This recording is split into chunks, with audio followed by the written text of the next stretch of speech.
Number 10, Princess Diana's last words. Okay, since Harry and Meghan were trending recently, I figured we'd open with this one. First responder who actually rescued Princess Diana that fateful day during that fateful crash. The same first responder opened up last year to speak about said incident and even Diana's final words before her untimely death later on August 31st, 1997. Now that day, Diana and her boyfriend Dodi Fayed were being followed by a group of paparazzi in Paris. Just an insane reason to kick off all of this nonsense. But during this chaos, the driver of her car lost control in the tunnel. There's still a lot of, what happened there going on with the driver. I'll save that for later. Sergeant Xavier Gourbalan was on duty that day and he did not know that Princess Diana was the one involved in that accident. Now he said after Fayed was removed, I was left with the passenger. Now she spoke in English and she asked, "My God, what happened?" She didn't say anything else until she later passed at the hospital. Number 9, Tupac's last words. Chris Carroll, who has since retired from the Las Vegas Metro Police Department back in 2010, at the time he was a bike patrol officer working a night shift on the evening of September 7th, 1996. He was working outside of the MGM Grand Hotel. Now I can't say certain things or details on YouTube because, rules and violations and yada yada yada. But after Tupac was attacked, sure, Chris Carroll was the first responder on the scene. In his words, here's what happened, according to an article on Billboard. Quote, "So I'm looking at Tupac, and he's trying to yell back at Suge." Suge Knight was also involved, of course. "And I'm asking him,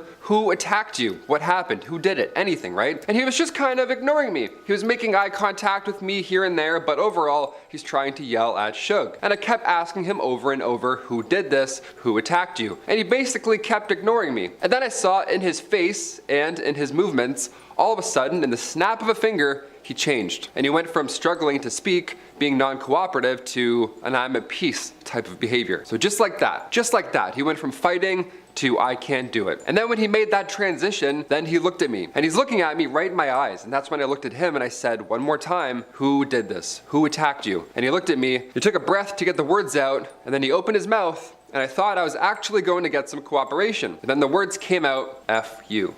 I can't say it, obviously, but yeah, he said F you. He didn't say anything. And at that point, an ambulance showed up and he went into unconsciousness, end quote. How amazing is that? I mean, obviously it's not amazing that Tupac died, but the fact that he went out like that and didn't say anything. Number 8, Dark Revenge. This one was posted by a username, My Dog Operates Better Than You. Great name, really great name. Interesting nurse story, here we go. I did a rotation in a burn unit. There are tons of stories that go around, but I'll share my favorite. A man attacked one of his night workers one night, but as soon as this flame was lit, the victim, she immediately bear hugged him, causing them both to suffer pretty severe injuries, pretty severe burns, and unfortunately, hers included an inhalation burn, so her fate was unfortunately sealed. Later on, they were both being treated in the same ICU on opposite ends, but sadly, weeks later, she ended up coding and passed away.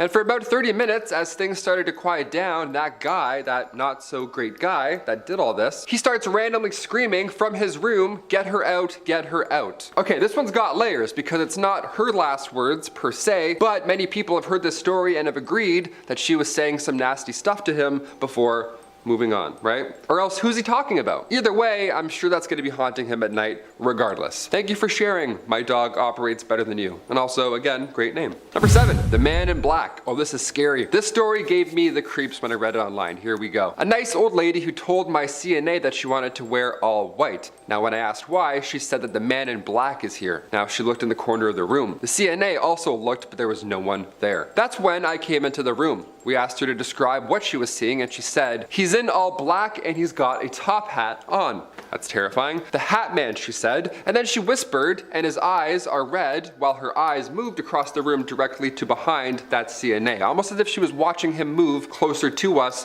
while describing him, which is terrifying. Now, sadly, she died later that night, but it was unexpected. That room creeped me out for a long time after that. It almost reminds me of that story that Aaron Rodgers was telling recently about this weird hat man, like this all black hat man in the shadows that he's seeing after he did some ayahuasca trip. What's everyone seeing? Who is this hat man? I'm terrified. Number 6, Hey. This one's from a nurse with username Hella Clogged.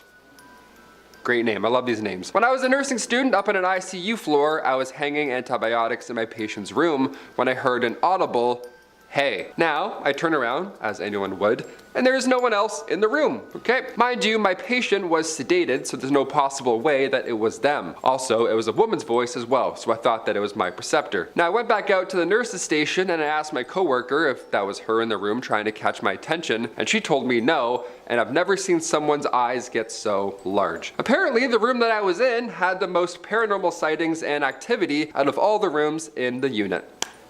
Awesome. That's lovely to hear. Imagine that. Cool. How do I sign out? Sightings as in shadows in the corner of the room, voices being heard, and curtains being flung violently across railings. Horrible stuff. No one ever told me about this room prior to my preceptorship, so it added to everyone's beliefs that it was actually haunted. That comes from Hella Clogged. Again, great name. Even greater story. That's terrifying. Thank you for sharing. The fact that they followed an invisible force with their eyes, that detail there, gave me the most creeps.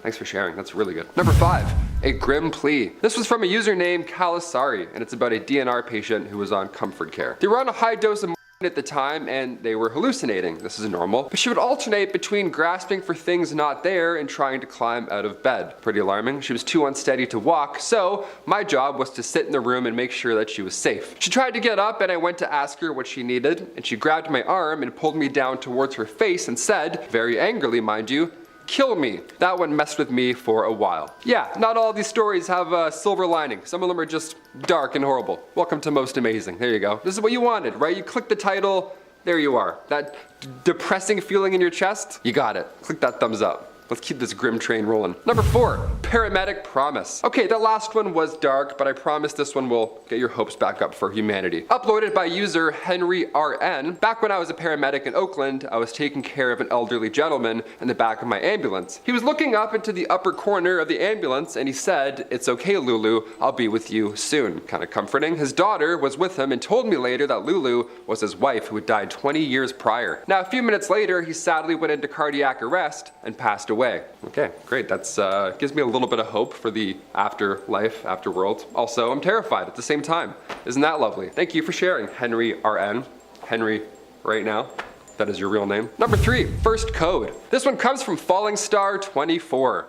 That's a nice name, it's pretty normal. My first code as a nurse was of a middle-aged mother who we think ended up having a brain bleed. She was ripping her gown off at the time and ripping sheets off the bed, and eventually she yanked off her heart monitor. I was trying to start a blood transfusion at the time, but I needed to get her vitals beforehand, which of course was impossible because she wouldn't stay long enough for any of it to read. I'd given her a sedative and I was praying that it would kick in soon, but she kept grabbing my arm saying, "Come here, look at me, help me," with fear in her eyes that I will obviously never forget. I'm pretty sure I snapped back, "I'm trying," which of course I wish was something comforting now instead. Because then she leaned back, her eyes got droopy, she closed her mouth and then snapped her eyes wide open, but totally glossed over. And that was it. Again, that is from Falling Star 24. I can't imagine having that unfold in front of you in real life in real time. I wouldn't sleep again. All these stories, like kudos. If you do this job, any of these jobs, can't do it. That's crazy. I'm like saying lists online, I'm talking about these people. I'm like, yeah, I'm doing nothing. This is nothing. Number 2, I knew it. This comes from username Penguin.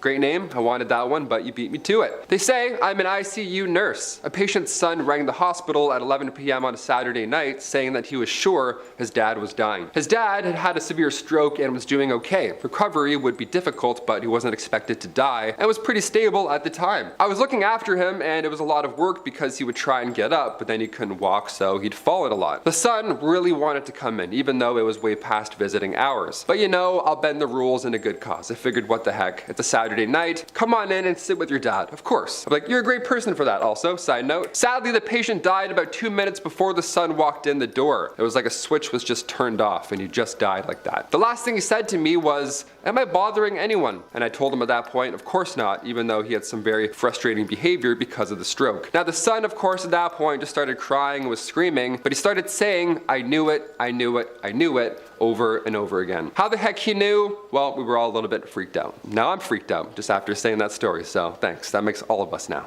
Thanks for sharing. And finally, number 1, not your ring. We'll finish on a scary one that's oddly nice. I don't know, here we go. This one comes from Wacky Detective. There's the wackiest detective out there. They say, when I worked at the funeral home, I was told a story about an elderly lady that had died. The husband said he wanted her to be buried with her ring as she never took it off. My coworker was in the morgue and was washing the body. She removed said ring to mark it down in the paperwork, but as soon as she did, a styrofoam head that they used for wigs went flying across the room. At that point, she just said out loud, all right, I'll put your ring back on. And then she did so. And after that, there were no more disturbances. I mean, it's kind of funny, I don't know. I mean, I would probably faint if that happened to me, but you know, I love how casual your friend was in that scenario. That's what makes it great and gives me hope. Thanks for sharing. Starting us off at number 10 is Cursed Like a Sailor. One nurse who works in the ICU took to Reddit under the name CABC, posting the weirdest thing a patient ever said to them. They start off by saying, quote, I had a gentleman who was DNR on comfort care. He was demented and was cursing like a sailor. He seemed to have moments of clarity and when asked to see his brothers, who were both dead.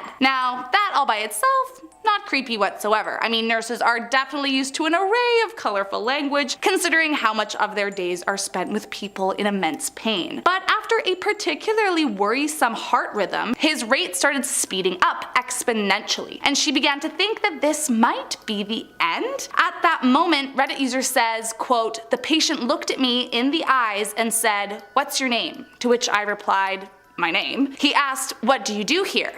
I'm a nurse, I replied. The dying man was quiet for some time, then out of nowhere he just said, F you, and died in silence 20 minutes later. I mean, what was the reason? Coming in at number 9 is Paint the House. Maybe it's just me, but I think the biggest question people have about dying is will they get to see those who have already died wherever it is they are going. It's the whole what really happens to us when we die that likely plagues most of us. So maybe this isn't the darkest on the list, but it's still a bit odd nonetheless. In a post made by a now deleted Reddit account, the nurse explained one of the strangest and simultaneously comforting things they've ever heard. The post said they overheard a conversation between a patient and their grandchild. The grandfather was fading fast, but he turned to his granddaughter and said, quote, Dar, I can't hang around. Your grandma needs me to paint the house. The granddaughter was just about to remind him that her grandma had been dead for several years and there was no house to paint. Then he died right there and then in front of her. The Reddit user claims that while a bit strange, she likes to think that he really was living in his afterlife with his wife painting their house. Next up at number 8, he knew. This one comes from Reddit user Paper Rainbow, and they start off by saying that they came into work for an early shift and were handed over to a patient who had been experiencing high levels of anxiety, including a panic attack the previous evening. Reddit friend continues on saying that all morning the patient had still been quite anxious, but was showing nothing that was concerning and that tests were still coming back fine. So they were merely there to sit with him and make sure he felt okay. But then things started getting weird. The patient starts getting worse, breathing, lying in fetal, and looking like they're on the brink of another panic attack. So the Reddit user tries to reassure them, saying doctors will be here in 10 minutes and to please lie on his back so that they can better monitor his breathing. He refuses, saying, quote, I won't make it until they get here and I won't face the other way. Still, the patient continued to be really agitated, so this time the nurse suggested to move for comfort. That's when he said, quote, I won't make it until the doctors get here. If I turn to face the other way, I'll be gone. The patient repeated this phrase over and over and over. Then sure enough, as soon as the doctors walked in, he turned to the other side and died. I mean, that can't have just been a coincidence. Coming in at number 7, I understand. In a now deleted Reddit account, one nurse posted saying that although they had heard many strange or concerning last words from a patient, that this one was the creepiest. They started off by explaining that the man was obviously on his deathbed and that they knew he didn't have much time left, as he was experiencing renal failure. Apparently the patient has been pretty quiet for some time, but then all of a sudden his eyes got wide and he loudly yelled, I see a bright light, horses, no eyes, no, no, no. He then fell asleep for a bit, and Reddit user goes on to say that he woke up, looked up, and with his last breath he said, quote, I understand. And he died right at that moment. The user finished off by explaining that, quote, "We know in the medical field that these situations are provoked by a cascade of neurotransmitters in disarray due to tissue and organ failure. But I sometimes have my doubts, and perhaps we are seeing more than we are led to believe." Coming in at number 6 is the Grim Reaper. Hallucinations can apparently be a normal occurrence for patients nearing death due to the high amount of pain meds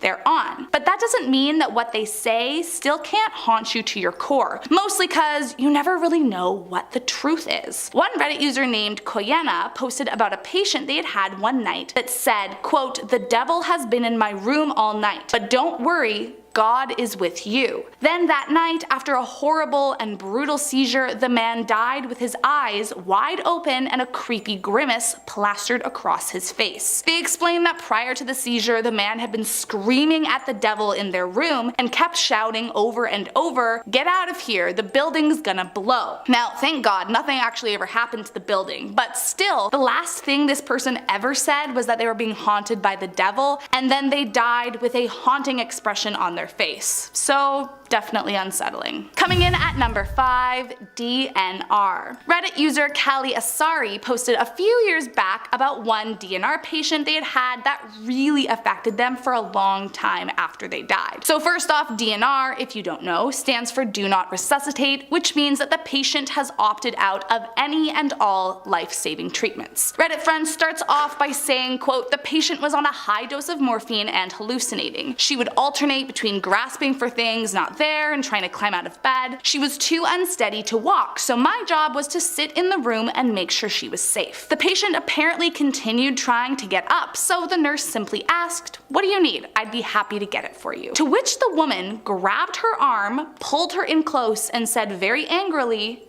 quote, 'Kill me.' Safe to say the nurse was expecting her to ask for some water or something. Obviously the nurse did not kill her, but she did die soon after, and that was the last thing she said before she died. Pretty creepy, if you ask me. Coming in at number 4, a confession. Okay, so this one isn't from a nurse, it's actually from a surgeon, but it's really creepy, so I'm still counting it. There is a lot you might expect someone to confess on their deathbed. Cheating scandals, admitting that they hated something or someone, that they were a drug addict, or maybe there was a secret undercover agent. But this story posted to Reddit by the user Really Unbelievable a few years ago honestly sounds like the start of every plot of a true crime doc I've ever heard of. They say, quote, "Not sure if this is creepy, but a man on his deathbed kept repeating, 'The body is in the woods next to the oak tree,' over and over and over again until he passed." Yes, that is creepy, I would say. Was this man confessing to killing someone and hiding the evidence? Apparently police got involved and they ended up searching the area the patient had mentioned but never recovered any evidence of a body. True, it could have been nothing, but that doesn't really seem like something you'd say without any grounds to back it up.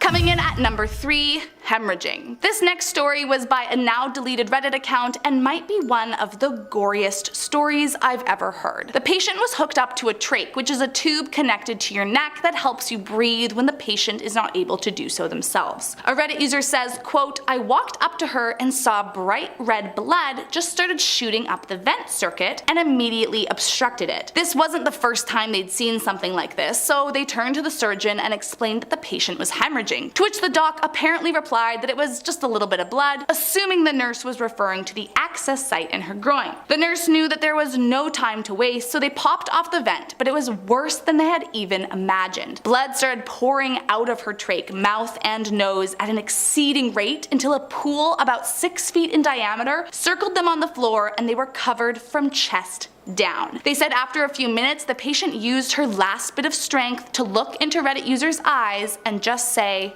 quote, "Let me die." Coming in at number 2, fire. As I've mentioned, many nurses or medical staff chalk up strange late-stage behavior to pain meds or a way to cope. But this one story by L_3 had her questioning her own sanity for a few days after. Quote, "I had an old lady flag me down in the hallway a few days before she passed, and with her emaciated face and bulging eyes, she said, 'You know where I'm going.'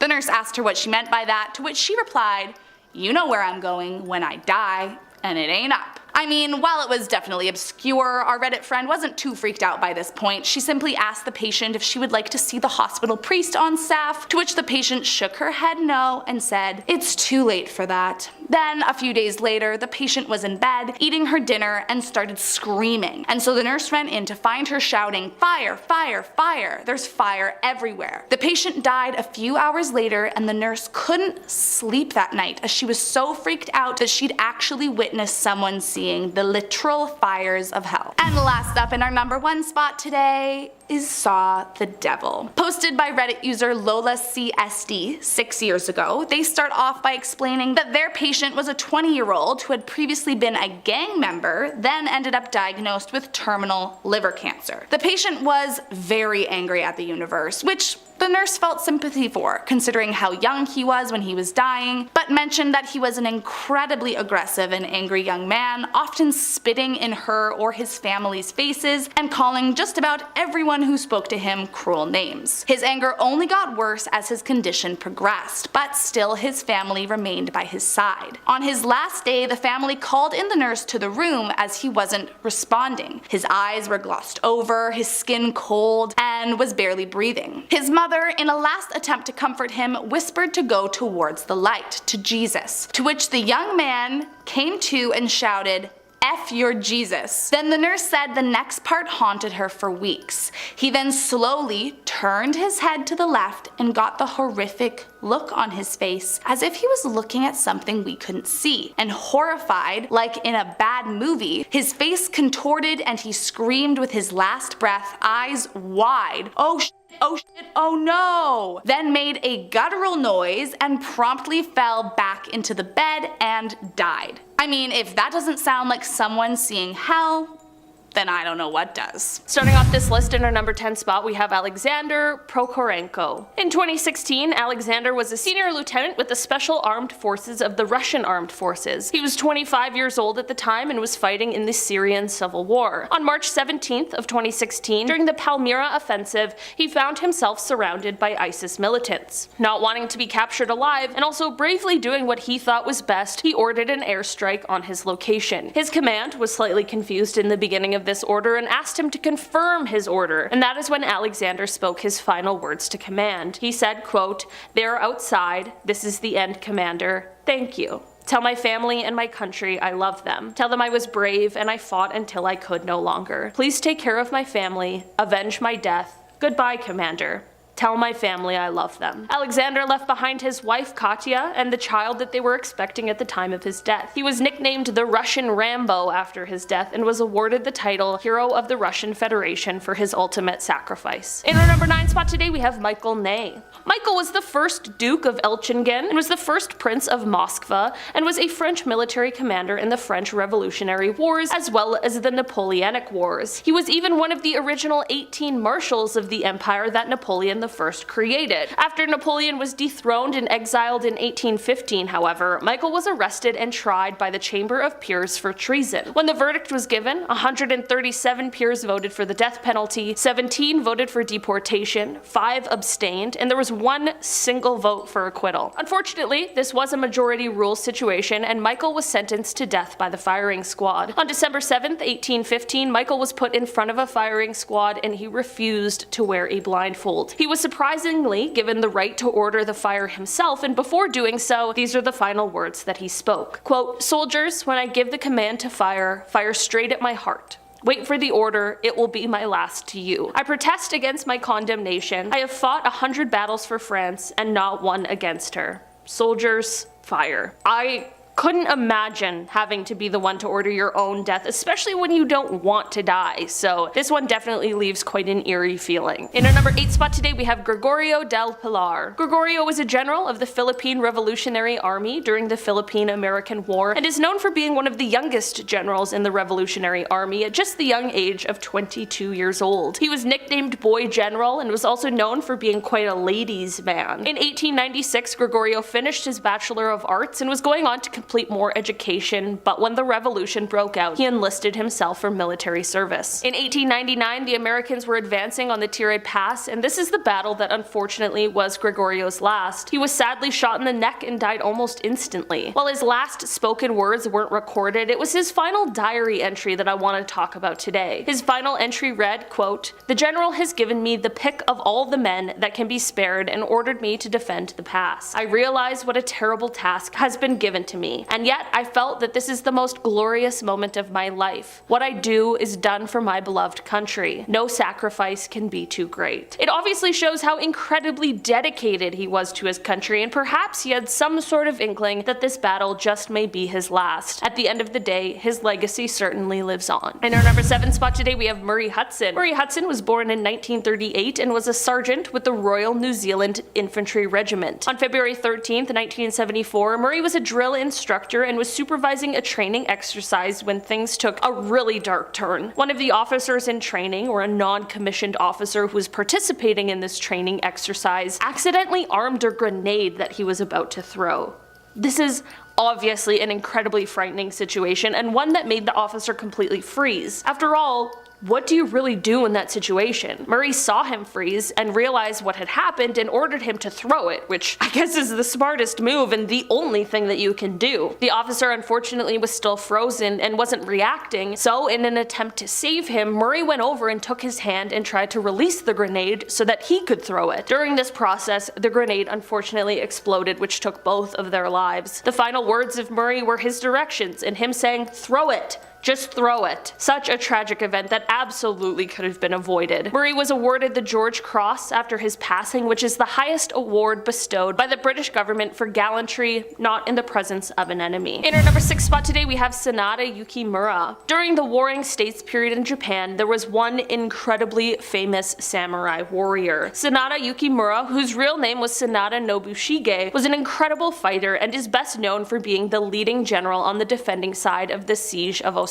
Sanada is known as a hero and has even been called the #1 hero in Japan. Unfortunately, the summer siege of Osaka Castle was his last, where his haunting last words come from. He ended up being mortally struck, and this is when he stumbled out onto the field while removing his helmet. This is when he said the words, quote, "I am Sanada Nobushige, no doubt an adversary quite worthy of you, but I am exhausted and can fight no longer. Go on. Take my head as your trophy." These truly might be some of the coolest last words ever, and that is sincerely a reflection of the type of warrior he was. In our number 5 spot today, we have Sir Philip Sidney. Sir Philip Sidney was born in November of 1554 and was an English poet and soldier, and is one of the most prominent figures of the Elizabethan era. In 1586, he joined Sir John Norris in the Battle of Zutphen in the fight against the Spanish, but it was during this battle that he was shot in the thigh, which would ultimately lead to his death. One of the most well-known stories about Sir Philip Sidney is when he was lying wounded next to another soldier who was also wounded. He spoke his last words to the other soldier when he was giving him his water. He said, "Take it.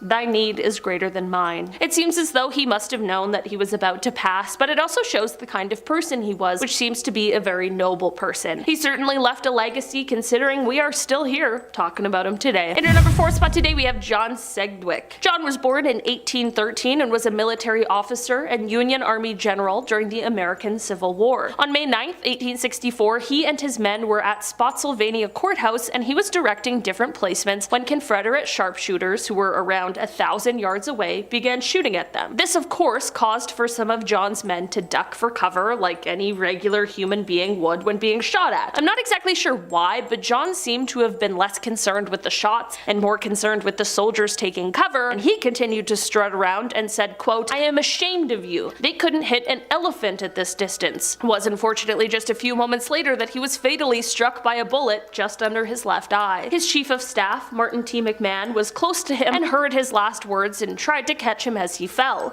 Medical personnel were of course called as quickly as possible, but unfortunately he never regained consciousness. In our number 3 spot today, we have Henri de la Tour d'Auvergne. Henri was a French general who has gone down in history as one of the greatest military commanders in modern history. During the Dutch War in the summer campaign in Salzbach on July 27th, 1675, Henri was struck by one of the first shots. I believe it was also a cannonball, so it was just really not a good scene. He laid on the ground, barely able to breathe, when he uttered his last words, which were, quote, I did not mean to be killed today. Aside from that being very honest, it's also quite sad. I always like to picture people's final moments as peaceful or just hope that they have no idea what's happening, but this was of course not the case for him. After his passing, when his death was announced, people all over were mourning the loss as he was an incredibly well-respected man. In our number 2 spot today we have Jan Žižka. Jan is a hero in Czech and was lovingly nicknamed One-Eyed Žižka after he lost one and then both eyes during battle. He is still regarded as one of the most prominent military leaders despite living so long ago, which certainly is quite a legacy. There was quite a bit of time during his life where he and his men were fighting against King Sigismund, who is the king of Bohemia. Jan didn't end up passing away in battle, however. He actually died of the plague in 1492. After his passing, his men called themselves orphans because they felt like they had lost their father, and if that doesn't speak to the kind of leader he was, this next bit definitely will. It has been recorded that his last words were, quote, "Make my skin into drumheads for the Bohemian cause." While kind of gross in thought, I think it definitely shows his commitment and passion in how he wanted to lead his men into battle any way he could, even after his passing. In our number 1 spot today we have Maynard L. Beamy Beamsdorfer. Maynard was a World War II hero who luckily went on to live a very long life after his duty was over. He ended up passing away at the age of 92, and really, who could be upset at making it that far in life, especially when you survived such a high-risk job? He passed away in 2016 and was thankfully surrounded by his family, which truly makes his death one of the most pleasant on this list, which I am very glad about. His final words spoken to his family were, quote, "Did I do good?" I think that is both very sweet and quite sad at the same time. It's wonderful that he was able to be around family, and I am certain they assured him that he did, in fact, do very good. I hope in his final moments he really did feel proud of himself, and I hope when he slipped away, he knew the answer to his question. In our number 10 spot, we have Spencer Perceval. Spencer was the Prime Minister of the United Kingdom of Great Britain and Ireland before his assassination in 1812. At 5:15 p.m. on May 11th of that year, Spencer was on his way to an inquiry and was passing through the House of Commons when a man drew a pistol and shot Spencer in the chest. As Spencer fell to the floor, he uttered his last words, which were murder and oh my god. It's super scary that in his final moments he was realizing what had happened to him, which was obviously terrible. By the time a surgeon arrived just a few minutes later after the shooting, Spencer's pulse was already gone and he was pronounced dead. In our number 9 spot today, we have Getulio Vargas. Before I dive into this one, guys, please don't forget to hit that thumbs up button because it really helps us out. Vargas was the president of Brazil for a few different periods of time. From 1930 to 1934, he was interim president. In 1934, he was constitutional president until 1937, and from then until 1945, he was actually a dictator. Vargas actually ended up taking his own life in the end on August 24th, 1954. Since no one was around when he did it, his last spoken words aren't recorded, but he did leave a note behind for his son, who was the one who found him. Part of the note read as, "Nothing remains except my blood. Now I gave you my life, now I give you my death." This is honestly very eerie, and I think it really reflects the kind of mental state he was in at the time of his death. In our number 8 spot today, we have King George IV.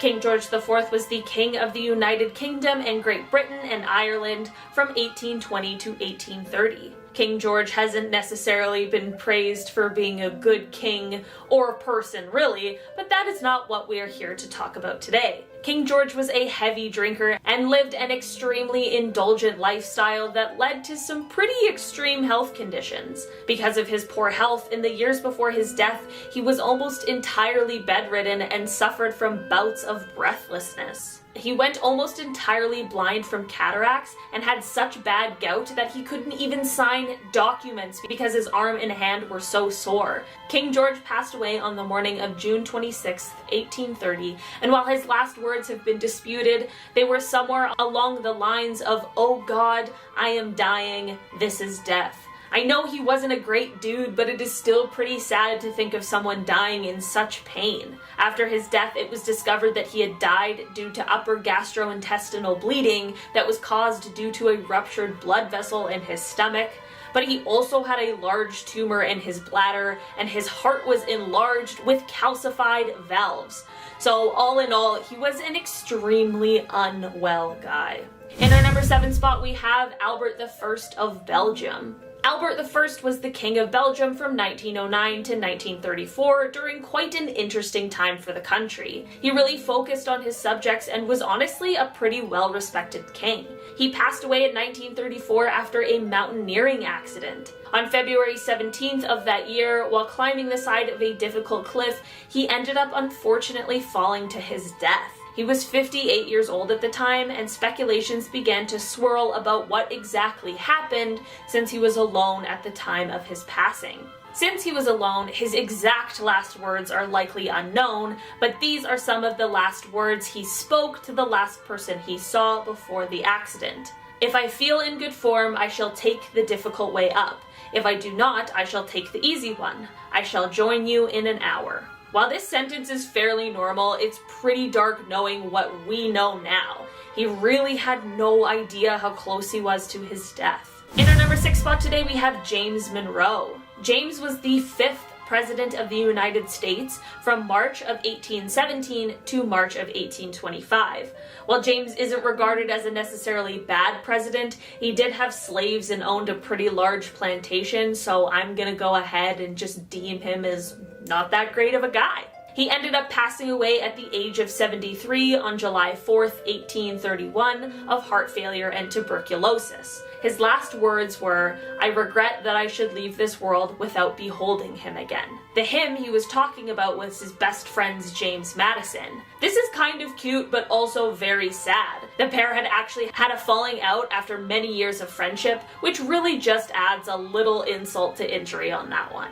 In our number 5 spot today, we have Francisco Solano Lopez. Francisco Solano Lopez was the 2nd president of Paraguay from 1862 until he passed away on March 1st, 1870. He was a really controversial president as people blamed him for the outbreak of the Paraguayan War. He actually ended up dying in another war. He was offered his life if he surrendered, but he refused and still tried to fight back.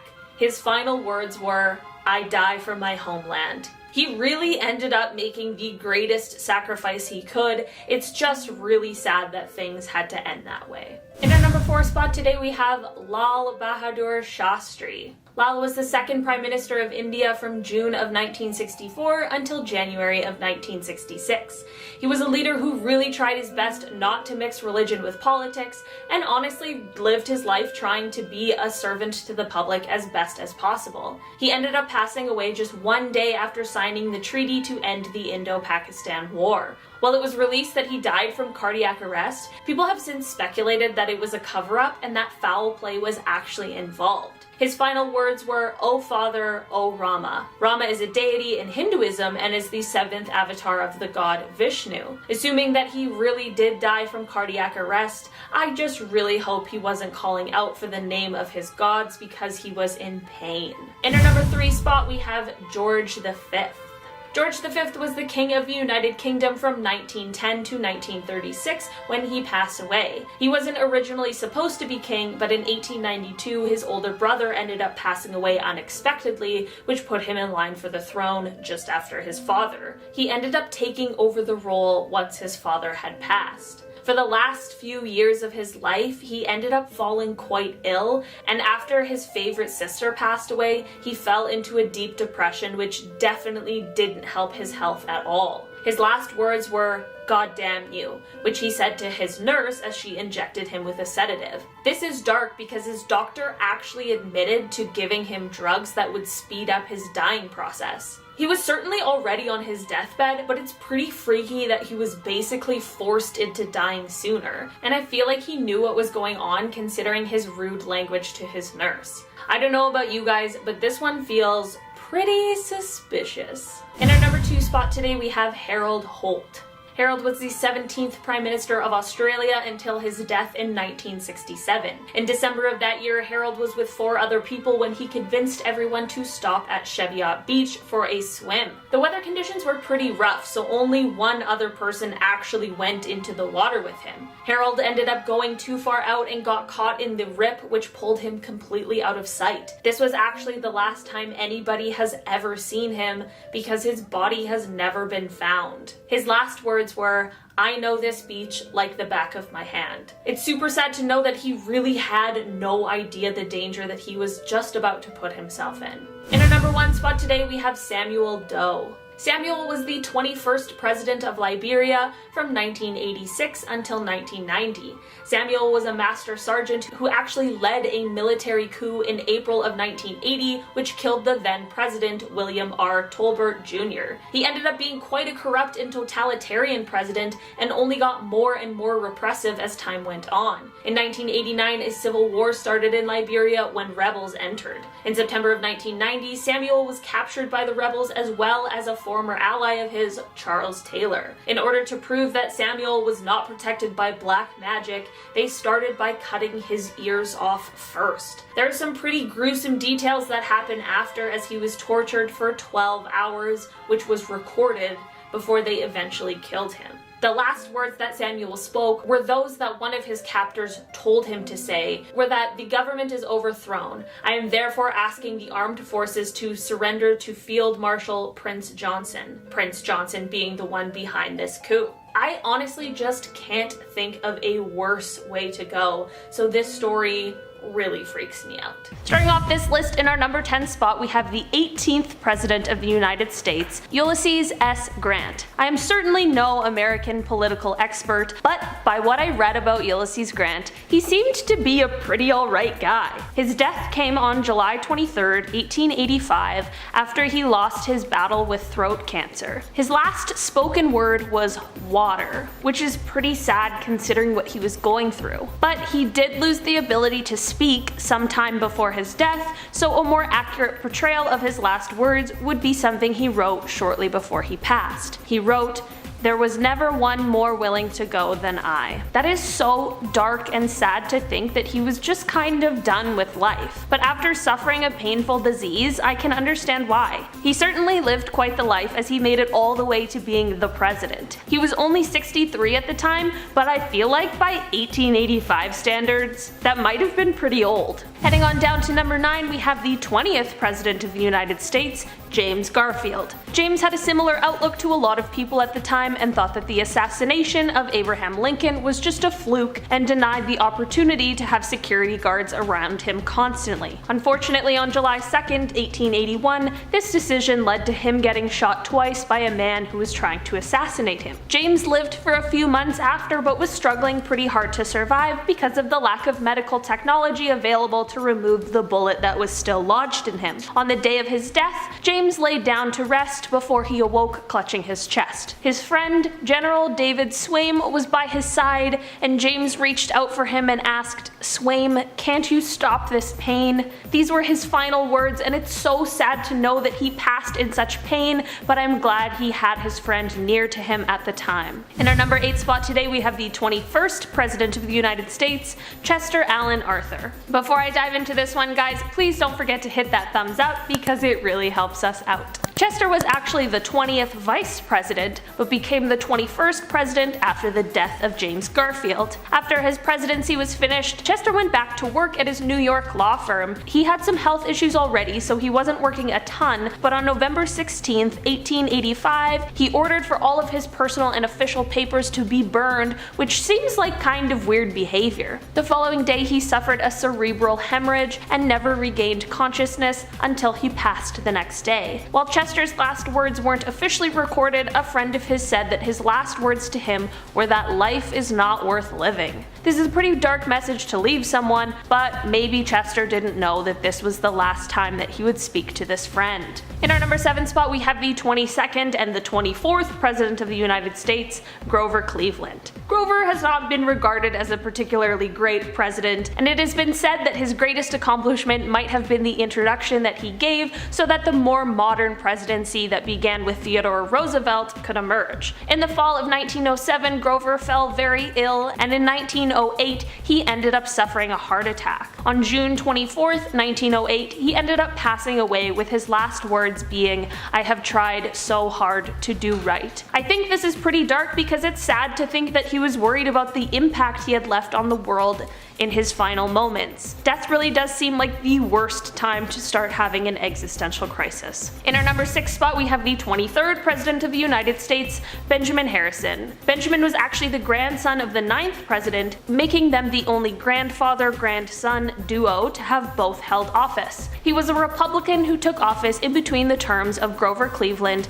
and lost out on re-election. He definitely isn't ranked among the top or best presidents, but his commitment and his integrity are not questioned. Benjamin had an interesting personal life, considering after his wife passed, he remarried, but it just so happens that the woman he chose was the 37-year-old niece and former secretary of his late wife. In February of 1901, Benjamin was diagnosed with influenza, which at the time was called grippe. He was treated the best way that they knew how at the time, but on March 13th, at the age of 67, he ended up passing away. What the doctors had thought was influenza was actually pneumonia, which was the cause of his death. His last words were, "Are the doctors here?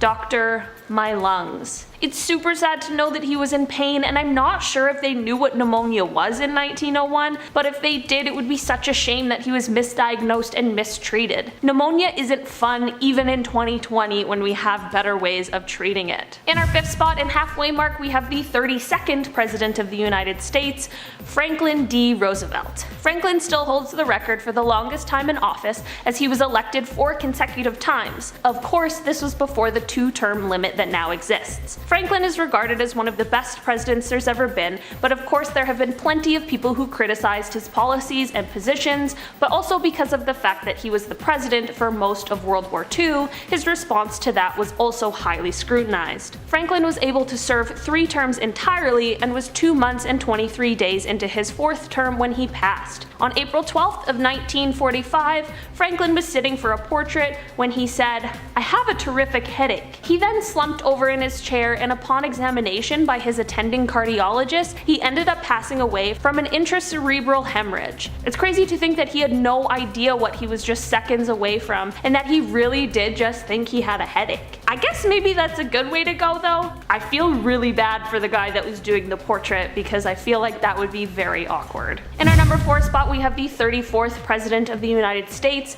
Dwight D. Eisenhower. Dwight was a 5-star general in the Army during World War II before he became president. Dwight has been seen as an inactive president, but some things that he has been praised for are ending the Korean War and not starting any others in the meantime, and for stabilizing the Soviet-American rivalry. On March 28, 1969, Dwight ended up passing away at the Walter Reed Army Medical Center from congestive heart failure. He was 78 at the time, and his last words ended up being, "I want to go.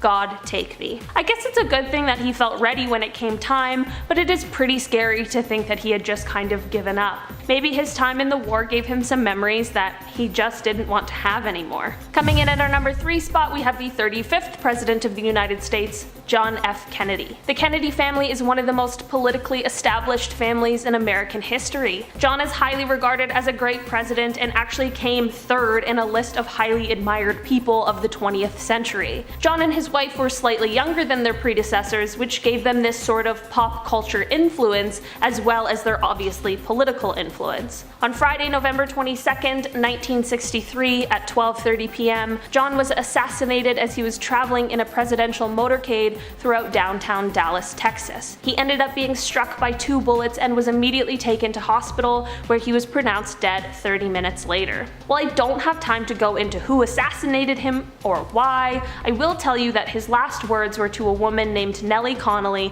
who was traveling in the same car as him. She had said to him, "You certainly can't say that the people of Dallas haven't given you a warm welcome, Mr. President," to which he replied, "No, you certainly can't." It's crazy because they very obviously had no idea about what was just moments away from happening, but I'm glad that it seems like he was feeling welcomed and well loved before this tragic incident took place. Moving on to our number 2 spot, we have the 36th President of the United States, Lyndon B. Johnson. Lyndon was the vice president to John F. Kennedy, but took over the presidency after the assassination we just talked about. When Lyndon first held office, he was looked down upon and had some pretty low ratings. Since then, however, he has began began to become regarded as an above-average president, and some of the policies he put in place still exist and remain intact today. Lyndon shocked America when he decided not to run for a second term, but it was because he was worried about his health and being unable to make it all the way through. Lyndon had a bunch of heart problems and suffered 2 heart attacks. Surgery was considered for him, but doctors weren't sure he was healthy enough to be able to survive it. On January 22nd,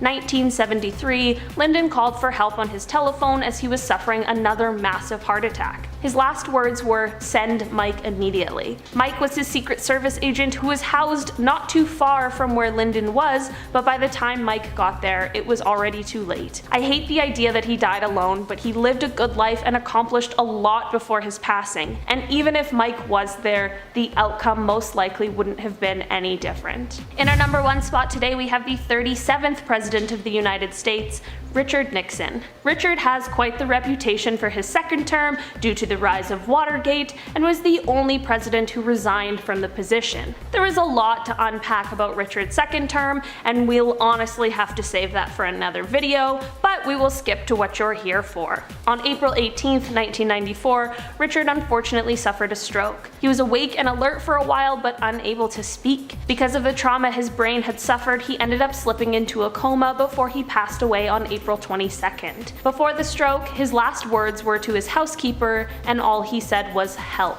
It's really scary to know that he knew something bad was happening to him, but it really is even scarier to have been awake and unable to speak for the rest of the time after that. Luckily, when he did end up passing, he was 81 years old, and he had his daughters by his side so that they could tell him that they loved him and say their goodbyes. Kicking off the list at number 10, Sir Isaac Newton. Alright, yeah, we'll start this list off back in the early 1700s. Why not? Let's start crying back in the olden days. Sir Isaac Newton lived until he was 80, and back in the 1700s, living until you're 80, why, that's practically unheard of, right? That's insane. Newton started to experience digestion issues, but come 1727, he blacked out and never woke up again. The man died at 84. His last words were sad, of course, as are all of these on this very sad list that I'm doing, in a hopefully not sad way. But they go as follows. I don't know what I may seem to the world, but as to myself I seem to have been only like a boy playing on the seashore and diverting myself now and then and finding a smoother pebble or a prettier shell than the ordinary, whilst the great ocean of truth lay all undiscovered before me. What exactly that means? Let's all talk about it in the comments. Let's try and decipher that. There we go. Number 9, John F. Kennedy. A little more recent, jumping to the 1960s, President John F. Kennedy was killed while riding in a motorcade. We all know this one, of course. I don't have to go into grim detail about what happened here. He was riding alongside his wife, of course, First Lady Jacqueline Kennedy, and in front of him there was Texas Governor John Connally and his wife Nellie. They were all rolling along when Nellie said to John, "You certainly can't say that the people of Dallas haven't given you a nice welcome." The president then said back, "No, I certainly can't." And just moments later, that's when he met his fate. Number 8, Alfred Hitchcock. This man went out with a zinger. Classic, what a classic drama queen. Alfred Hitchcock worked alongside famous painters and literary figures throughout history. He's an icon. He teamed up with Cary Grant, Jimmy Stewart, Dorothy Parker, you name it. In his 1945 film Spellbound, Alfred even brought on Salvador Dali, like the real Salvador Dali, to help him with the film's dream sequences, right? He had a vision, he knew what he was doing. He also terrified many people for years to come. It's also a fun one. Hitchcock is known for going great lengths to keep his endings a secret, like Psycho, for example, a 1960s classic. The ad department for the film told audiences to please not give away the ending, as it's the only one they have. That's fun, that's cute. Weirdly mirrors his last words in real life. As he was dying, Alfred said, "One never knows the ending. One has to die to know exactly what happens after death, although Catholics have their hopes." That sounds very Alfred Hitchcocky. Number 7, Steve Jobs. A little more modern, there we go. When I was making this list, I couldn't believe how long it's been since Steve Jobs has passed away. It's been a while. The tech icon's last moments were in 2011. He was surrounded with love. He had beside him his sister Patty, his children, and his partner Laureen. Steve looked above them and said, "Oh wow, oh wow, oh wow." He said "oh wow" 3 times. That's pretty heavy stuff to hear. Steve's last moments were shared furthermore when his sister wrote in his eulogy, "Even now he had a stern, still handsome profile, the profile of an absolutist, a romantic." Number 6, Nostradamus. I predict that you'll hit that thumbs up. That's inappropriate, but we try our best. The astrologer's last words were in itself predictions. And this last prediction he sadly got right. Nostradamus, full name Michel de Nostradam, published a book on prophecies back in 1555, and in it he had 942 pieces of writing. He had these poems that told the future, right? These texts have supposedly hinted towards the JFK attack, meteors hitting Earth, the invasion of France, global warming, you name it. He said some eerie things about such topics, and he also predicted his own death. On paper, he did. It was his last ever prediction. It was July 1st, 1566. His priest said to him, "Until tomorrow," and Nostradamus replied, "You will not find me alive at sunrise." Sadly, he was correct. Number 5, Beethoven. Another icon, another staple in history, the German composer Ludwig van Beethoven. We've recently heard his work in theaters. In Doctor Strange and the Multiverse of Madness, Doctor Strange fights the villain with musical notes. He uses these notes. He uses Beethoven's Symphony No. 5 in C minor. Now we've heard Beethoven in IMAX, right? What a time to be alive. When Ludwig was still alive, he faced many health problems. Hepatitis, jaundice, skin diseases, cirrhosis of the liver, and of course, deafness. When his time came on March 26, 1827, the composer was believed to have said, "Applaud, my friends, the comedy is over." This is false. This is not true at all. Beethoven's close friend, Anselm Hüttenbrenner, who was very much present during his friend's passing, he said his last words were about the case of red wine that had just been delivered from his publisher. Ludwig's true last words followed, and they were, "Pity, pity, too late." About the wine. Fair. More than fair. It was a little too late. Number 4, Marie Antoinette. Another older one, but I figured I'd go more Victorian for this list, you know? Instead of like recent celebrities, that's only depressing. We don't want to talk about those. During the height of the French Revolution, Louis XVI of France and Marie Antoinette were both charged with treason. The phrase, "let them eat cake," is often associated with Mrs. Antoinette in this case, but her last words were actually an apology. Not to the people in which they owed it to, but to the executioner whose foot she stepped on whilst approaching the guillotine. Yeah, shows like Game of Thrones make it look easy to say something cool right before your, demise. In reality, I would beg for my life. Looking up at this dude? Yeah, I would plea. I'd be like, please don't do this. I really don't want this to happen. Number 3, Bob Marley. Of course, we have to mention the one and only reggae legend, Bob Marley, okay? Cancer was the reason that this icon met his fate early. The big C, once again. Marley was only 36 years old when he passed away in 1981. Next to him, he had his son Ziggy, and to him he shared the final words. And I think we could all learn a little something here. He said to Ziggy, "Money can't buy life." Yeah, I'll say that again. Money can't buy life. Not happiness, life. Bob Marley's death was so impactful that the Jamaican government turned this sad day into a national holiday. Yeah, that's a great idea. Live some more of that life. Take the day off. Blast some Marley and, you know the rest. Stuff I can't talk about, light some candles, right? That's an ideal way to mourn somebody as impactful as Bob Marley. I'm here for it. Number 2, Giles Corey. Out of the 27 people who had their lives taken away from them during the 1692 Salem witch trials, 19 were hanged, 17 passed away in prison while serving their sentence, and the last victim, Giles Corey, refused to plead either innocent or guilty. And the law at the time states that you can't be tried otherwise, so he did what was ultimately best for him and his family and his estate. The townsfolk laid a heavy board on top of the 81-year-old man during the witch trials and all that nonsense, and then over the course of 2 days, boulders were slowly added, making the weight more and more unbearable. They were hoping that Giles would admit something, either being innocent or guilty, whatever the case, but every time they asked him anything, Giles responded with, "More weight." How epic is that? Extremely brave. This is something like, it sounds easy, but in reality, I would never do this. I would fold immediately. I would be like, this is so hard. But sadly, after 2 days of this torture, Giles passed away. He fought for so long and did what he could, because if he had gone either of the other 2 ways, Giles would have his property taken away from the town. But since he passed away not admitting guilt, he was still in full possession of his estate, which immediately went to his son-in-law. And finally, number 1, Robin Williams. Okay, I wanted to end on one that really hit home for me personally. I try and bring comedy into these lists whenever I can. It's like, cursed dolls that will haunt your family. I'm like, okay, I try and jazz it up a bit. I try and add some physicality to it whenever I can, brighten the mood. Because I was raised watching this man right here. Robin sadly passed away in August 2014. I was 19 at the time. I still remember the day, right? It was the first celebrity death that actually did something to me physically. And I don't mean for that to sound sensitive, but I grew up with this man, right? He was like Hook, Aladdin, robots, so underrated, right? Robin's wife Susan Schneider Williams revealed her husband's last words in an interview with ABC, and when the couple was getting ready for bed the night before, his last words were, "Good night, good night."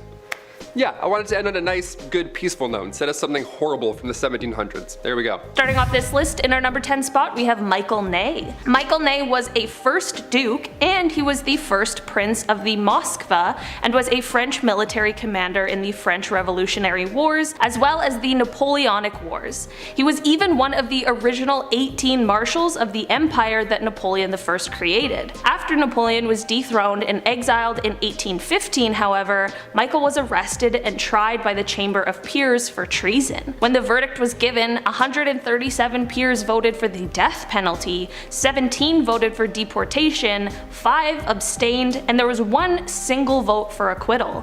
Unfortunately, this was a majority rules situation, and Michael was sentenced to death by the firing squad. On December 7th, 1815, Michael was put in front of a firing squad, and he refused to wear a blindfold. He was surprisingly given the right to order the fire himself, and before doing so, these are the final words that he spoke. "Soldiers, when I give the command to fire, fire straight at my heart. Wait for the order. It will be my last to you. I protest against my condemnation. I have fought 100 battles for France, and not one against her.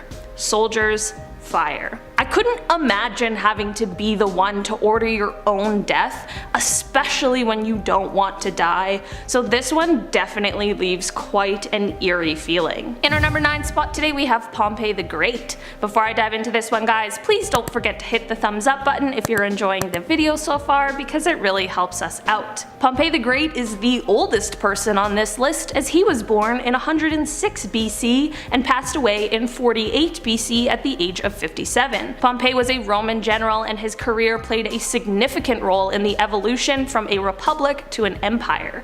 At one point he was an ally of Julius Caesar, but they became enemies, and this is what led to Pompey's death. In 48 BC there was a civil war in which Caesar beat Pompey's army, and Pompey began to retreat to Egypt. Once he got there, he hoped that King Ptolemy would help him, but unfortunately the king feared Caesar, so instead the king invited him ashore at Pelusium, and it was there that Pompey was assassinated. Pompey's final words were to one of the assassins, and it seems as though Pompey recognized him. He said, "I am not mistaken, surely, in believing you to have been formerly my fellow soldier. Certainly being assassinated is never good, but by people you know and possibly trusted is definitely quite a dark twist." In our number 8 spot today we have Sir Philip Sidney. Sir Philip Sidney was born in November of 1554 and was an English poet and soldier, and is one of the most prominent figures of the Elizabethan era. In 1586 he joined Sir John Norris in the Battle of Zutphen, sorry if I said that wrong, in the fight against the Spanish, but it was during this battle that he was shot in the thigh, which would ultimately lead to his death. One of the most well-known stories about Sir Philip Sidney is when he was laying wounded next to another soldier who was also wounded. He spoke his last words to the other soldier when he was giving him his water. He said, "Take it. Thy need is greater than mine." It seems as though he must have known he was about to pass, but it also shows the kind of person he was, which seems to be a very noble person. He certainly left a legacy, considering we are still here talking about him today. In our number 7 spot today we have Joachim Murat. Joachim Murat was a marshal of the empire and an admiral to Napoleon, and he was also the king of Naples from 1808 to 1815.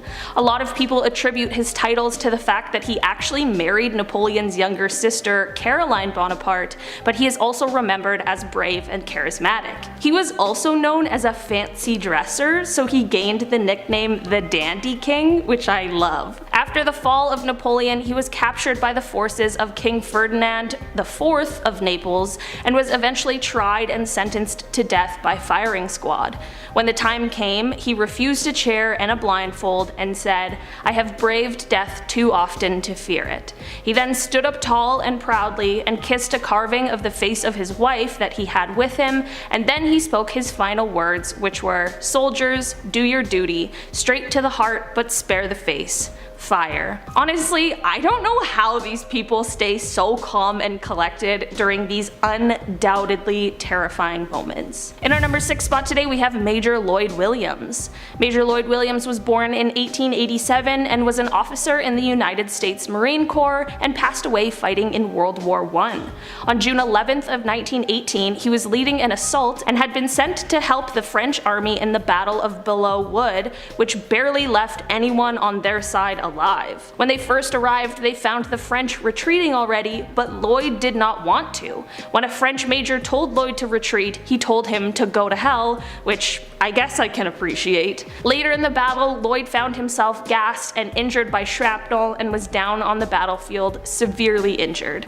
When medics approached him, he spoke his last words, which were, "Don't bother with me, take care of my good men." I obviously have no knowledge of what would have happened if they did choose to retreat when the French major suggested it, but I definitely think it is honorable that he ensured his men were tended to first. In our number 5 spot today, we have Murray Hudson.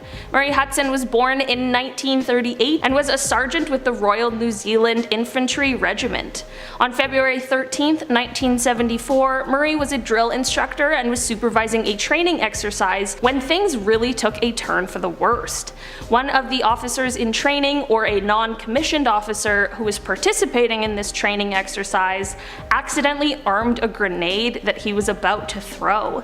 This is obviously an incredibly frightening situation and one that made the officer completely freeze. After all, what really do you do in that situation? Murray saw him freeze and realized what had happened and ordered him to throw it, which I guess is the smartest move and the thing that you would do in this situation. The officer unfortunately was still frozen and wasn't reacting, so in an attempt to save him, Murray went over and took his hand and tried to release the grenade so that he could throw it. During this process, the grenade unfortunately exploded, which took both of their lives. The final words of Murray were his directions and him saying, "Throw it, just throw it." Such a tragic event that absolutely could have been avoided. Murray was awarded the George Cross after his passing, which is the highest award bestowed by the British government for gallantry not in the presence of an enemy. In our number 4 spot today, we have Louis Joseph de Montcalm. Louis Joseph was a French soldier who was born in 1712 and was commander of the forces in North America during the 7 Years' War. In September of 1759, he decided to attack the British with the forces he had instead of waiting for more people and more numbers. Many people believed that this was his greatest mistake, but he felt like if he waited, they wouldn't have been able to defeat the British. That may be true, but without waiting, the British of course still defeated the French forces. Louis was riding back to the city when he was struck by a musket shot in the back. There were 3 soldiers who helped him back to the city and to a surgeon who explained that he wouldn't be able to even make it through the night. Before his commanding officers left him for the last time, he had some not so nice words for them. His final words happened to be, "I have much business that must be attended to of greater moment than your ruined garrison and this wretched country." Considering he's talking about the country that I live in, that seems a little rude, but I can understand why he felt that way. In our number 3 spot today, we have Simon Bolivar.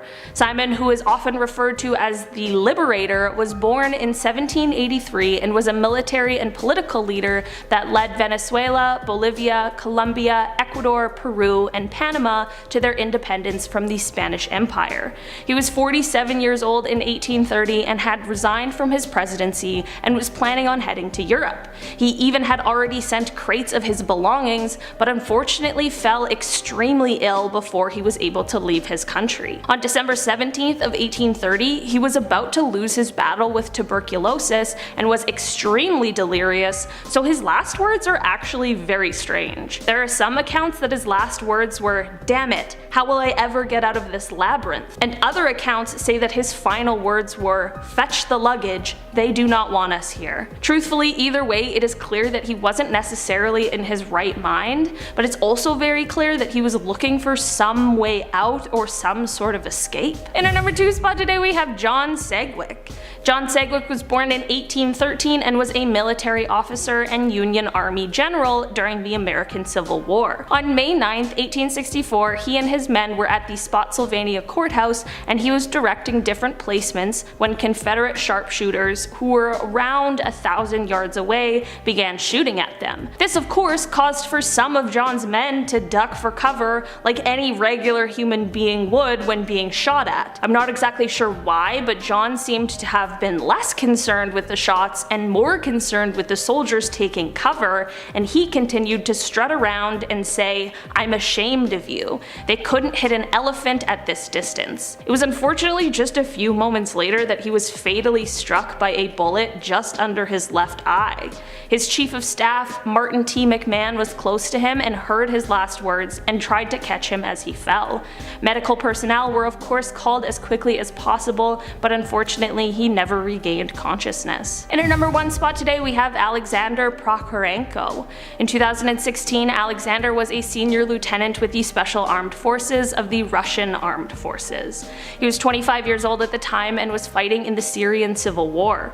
On March 17th of 2016, during the Palmyra offensive, he found himself surrounded by ISIS militants. Not wanting to be captured alive and also bravely doing what he thought was best, he ordered an airstrike on his location. His command was slightly confused in the beginning of this order and asked him to confirm his order, and this is when Alexander spoke his final words to command. He said, "They are outside. This is the end, Commander. Thank you. Tell my family and my country I love them. Tell them I was brave and I fought until I could no longer. Please take care of my family. Avenge my death. Goodbye, Commander. Tell my family I love them." Alexander left behind his wife Katya and the child they were expecting at the time of his death. He was nicknamed the Russian Rambo after his death and was awarded the title Hero of the Russian Federation for his ultimate sacrifice. Starting us off at number 10, Sister Leticia Lopez. In the 90s, Sister Luz Granada was a well-known nun in Bogota, Colombia, who focused much of her work on aiding sex workers and addicts in the community. So when her mutilated body was found one day, shot, dismembered, and badly burned on the side of the road in a high-risk area, authorities initially assumed that the perpetrator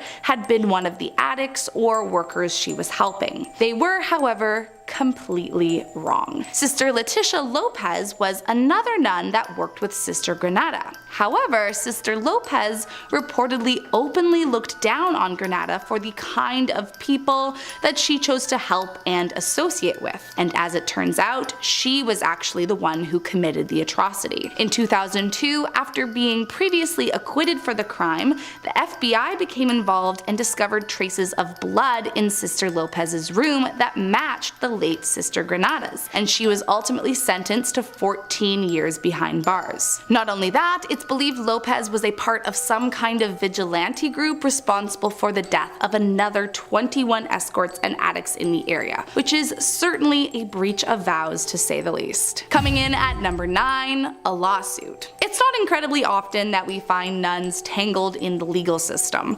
especially with a celebrity, but that is exactly what happened in 2015. What happened was Katy Perry had arranged and agreed to buy a former convent property from the LA Archdiocese that was for sale for $14.5 million.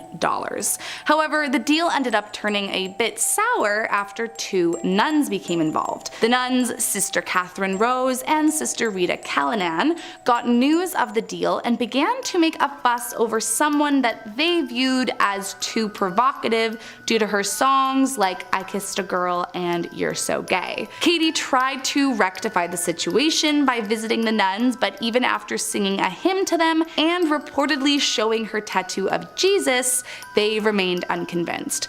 And that is when things got messy. The nuns decided to go behind the Catholic Archdiocese's back and privately privately sell the property to a restaurateur for more money. Now, the extremely wild part of this is that prior to a decision in court, one of the nuns actually died in the courtroom just hours after being interviewed by Fox 11 and pleading with Katy Perry to stop, which is just an insane series of events. In the end, Katy ended up winning the legal battle as the judge ruled that the nuns had no legal grounds to sell the property without the consent of the Archbishop and the Vatican. Coming in at number 8, Lucia of Fatima. Born in 1907, Sister Fatima rose to fame at the age of 10 after allegedly bearing witness to the Virgin Mary's apparition. Now, at first, her family assumed she was lying and often punished her for saying such things. However, she continued to insist that on the 13th of every month, the Holy Mother would visit her and tell her visions of the future. And eventually, she was believed after her visions appeared to be coming true. The first of the visions was a depiction of hell as told by the Virgin Mary, according to Sister Fatima. However, the second vision was what really scared the public. She revealed that while World War I will end, it would soon be followed by another great war after the death of Pope Pius VI, something that turned out to be true. As we all know, there was indeed a Second World War that began in September of 1939, and Pope Pius ended up dying in February of 1939. So, I mean, that is definitely a strange coincidence. Now, as far as the third secret she allegedly received from the Virgin Mary, Sister Fatima said that the final battle between God and the kingdom of Satan will be about family and marriage, so it's a little more vague, but I guess we'll just have to wait and see if her vision becomes more clear as time goes on. Coming in at number 7, demon nuns. In 1632, the Ursuline convent faced major concern after it appeared that all 17 of the nuns presiding inside claimed to have been possessed by a demonic entity. The demon in question was allegedly Asmodai, and the nuns of the convent say he was sent to commit evil and imprudent acts with them. As is recorded, the nuns were found convulsing, screaming, and barking, among other strange activities, and despite the priest Father Grandier's best interventions to exorcise the demons, the nuns remained haunted by the entity. However, things took a turn when the nuns began accusing the priest of being the one who summoned the demons in the first place. In the end, the court decided that the priest had made some kind of pact with the devil that allowed for the nuns to be possessed, and he was burned at the stake for his alleged witchcraft. Coming in at number 6, Sister Josefa Mendez. During her short life as a nun, Sister Mendez claims she was taken to see hell multiple times, and while she was initially very reluctant to write about the horrors she witnessed and experienced firsthand, eventually she came around to honor her Lord's wishes. The experiences she wrote about in her journal were terrifying, but the surprising point that she often repeated was that a lot of the torment surrounded the soul's inability to love. In fact, she wrote that one of those damned souls cried out, "This is my torture, that I want to love and cannot. There is nothing left for me but hatred and despair. If one of us could so much as make a single act of love, but we cannot. We live on hatred." As far as the torture she endured, she wrote, "My soul fell into abysmal depths, the bottom of which cannot be seen, for it is immense. Then I was pushed into one of those fiery cavities and pressed, as it were, between two burning planks, and sharp nails and red-hot iron seemed to be piercing my flesh. I felt as if they were endeavoring to pull out my tongue, but could not. This torture reduced me to such agony that my very eyes seemed to be starting out of their sockets." That is merely one of her entries on one visit. According to some of her last confessions, she was sent hundreds of times and claimed in her final entry that "all I have written is but a shadow of what the soul suffers, for no words can express such dire torments." Coming in at number 5, Sister Luc Gabrielle. In 1959, after years of declaring she would grow up to be a nun, Jean-Paul Marie Deckers joined a convent in Belgium and took on the name of Sister Luc Gabrielle. However, only a few years later, in 1962, her life changed forever after her fellow sisters convinced her to record and publish her music. music. By 1963, she had made #1 on music charts with her song Dominique, and the following year she landed a spot on the Ed Sullivan Show and gained notoriety as the singing nun. Tragically, however, the following years were difficult, and eventually she felt her two worlds were too different, and so Sister Gabrielle eventually felt forced to leave the convent in 1966. After leaving the convent, she was told she could no longer call herself the singing nun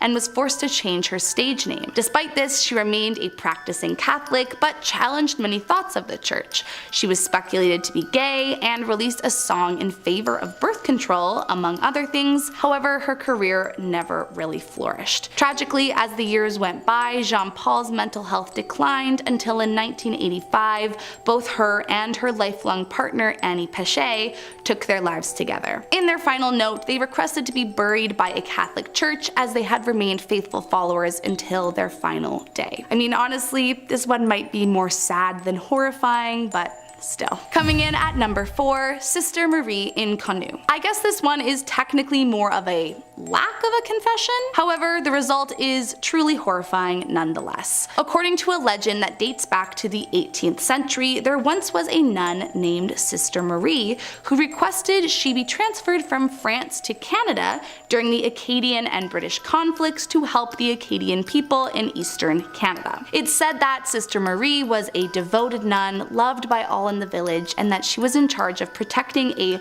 large sum of money that was intended to be used for assisting people in the community. And so, as the story goes, she decided to bury the money in order to make sure no one could ever steal it from her. However, one night, after returning home late from assisting an ill villager, she was attacked by a group of sailors demanding to know where she had buried the money. Sister Marie refused to disclose the location she had hidden it, and as a result was viciously beheaded by the men. The next morning, the village was horrified to find their beloved nun dead in the street, but still her body was sent back to France to be laid to rest. Her head, however, was never found. Now modern day New Brunswick, it said she still haunts the area, and some claim to have seen a headless apparition asking them to help her find their head. Coming in at #3, Sister Maria Gomez. A few years back in 2011, the Catholic Church in Spain went through a series of major allegations involving an underground adoption ring, and let me tell you, this one is a doozy. In short, what allegedly happened dates as far back as the early 1950s, and members of the Catholic Church, one of whom is believed to be Sister Maria Gomez,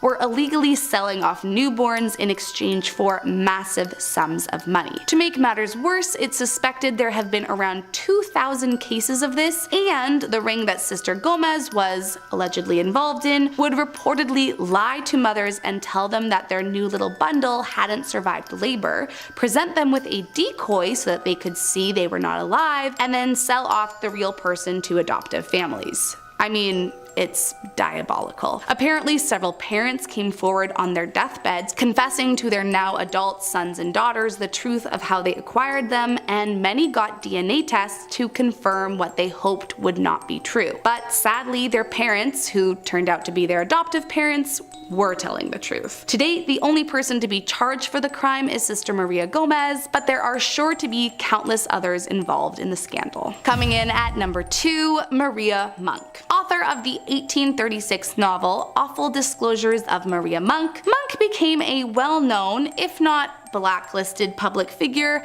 after the release of her book. In it, she claimed that she experienced horrifying treatment under the priests at her convent that, if true, would be one of the most horrible things I could imagine. Allegedly, according to Maria, the nuns of her Montreal convent were forced and coerced into engaging intimately with the priests from the seminary next door, who would allegedly sneak into the convent through a secret underground tunnel. Now, here is where it gets even more messed up. Maria claims that if the union resulted in a new human being being brought into the world, that it would be baptized and then killed before being hidden in the basement, and that any uncooperative nun simply disappeared. Now, the thing with this confession is that it is largely believed by scholars to be a hoax, but also there isn't any definitive proof, so it could very well be just as terrifying as it sounds. And last up in our number 1 spot, Sister Godfrida. Also known as Cecile Bombeek, Sister Godfrida was a Catholic nun who devoted herself to the convent at age 15. Soon after she joined, she found her calling working with the elderly, and for decades she lived an uneventful life. That was until the 1970s, when 3 other nuns contacted the police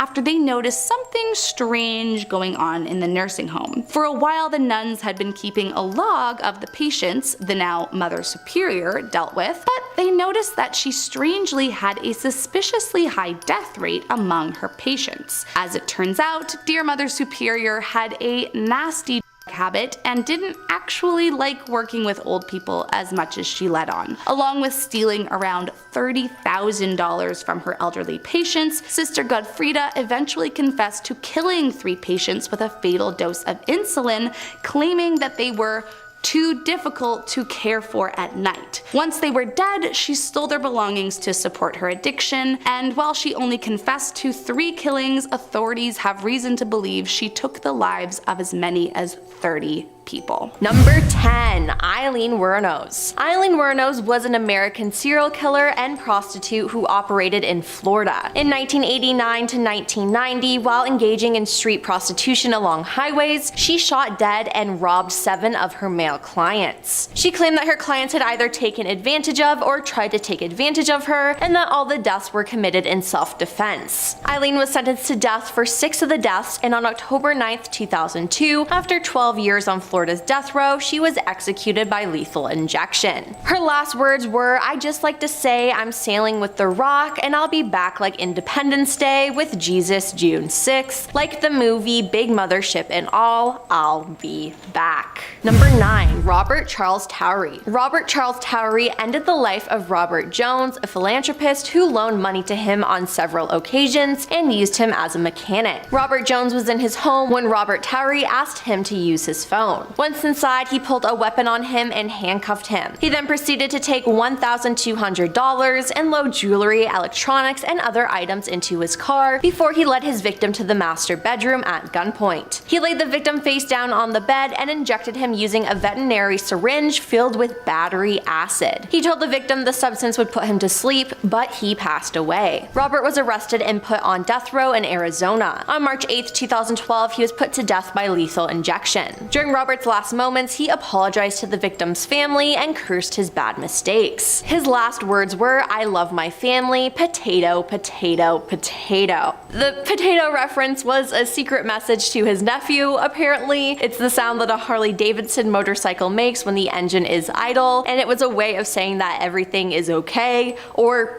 was it? I don't know.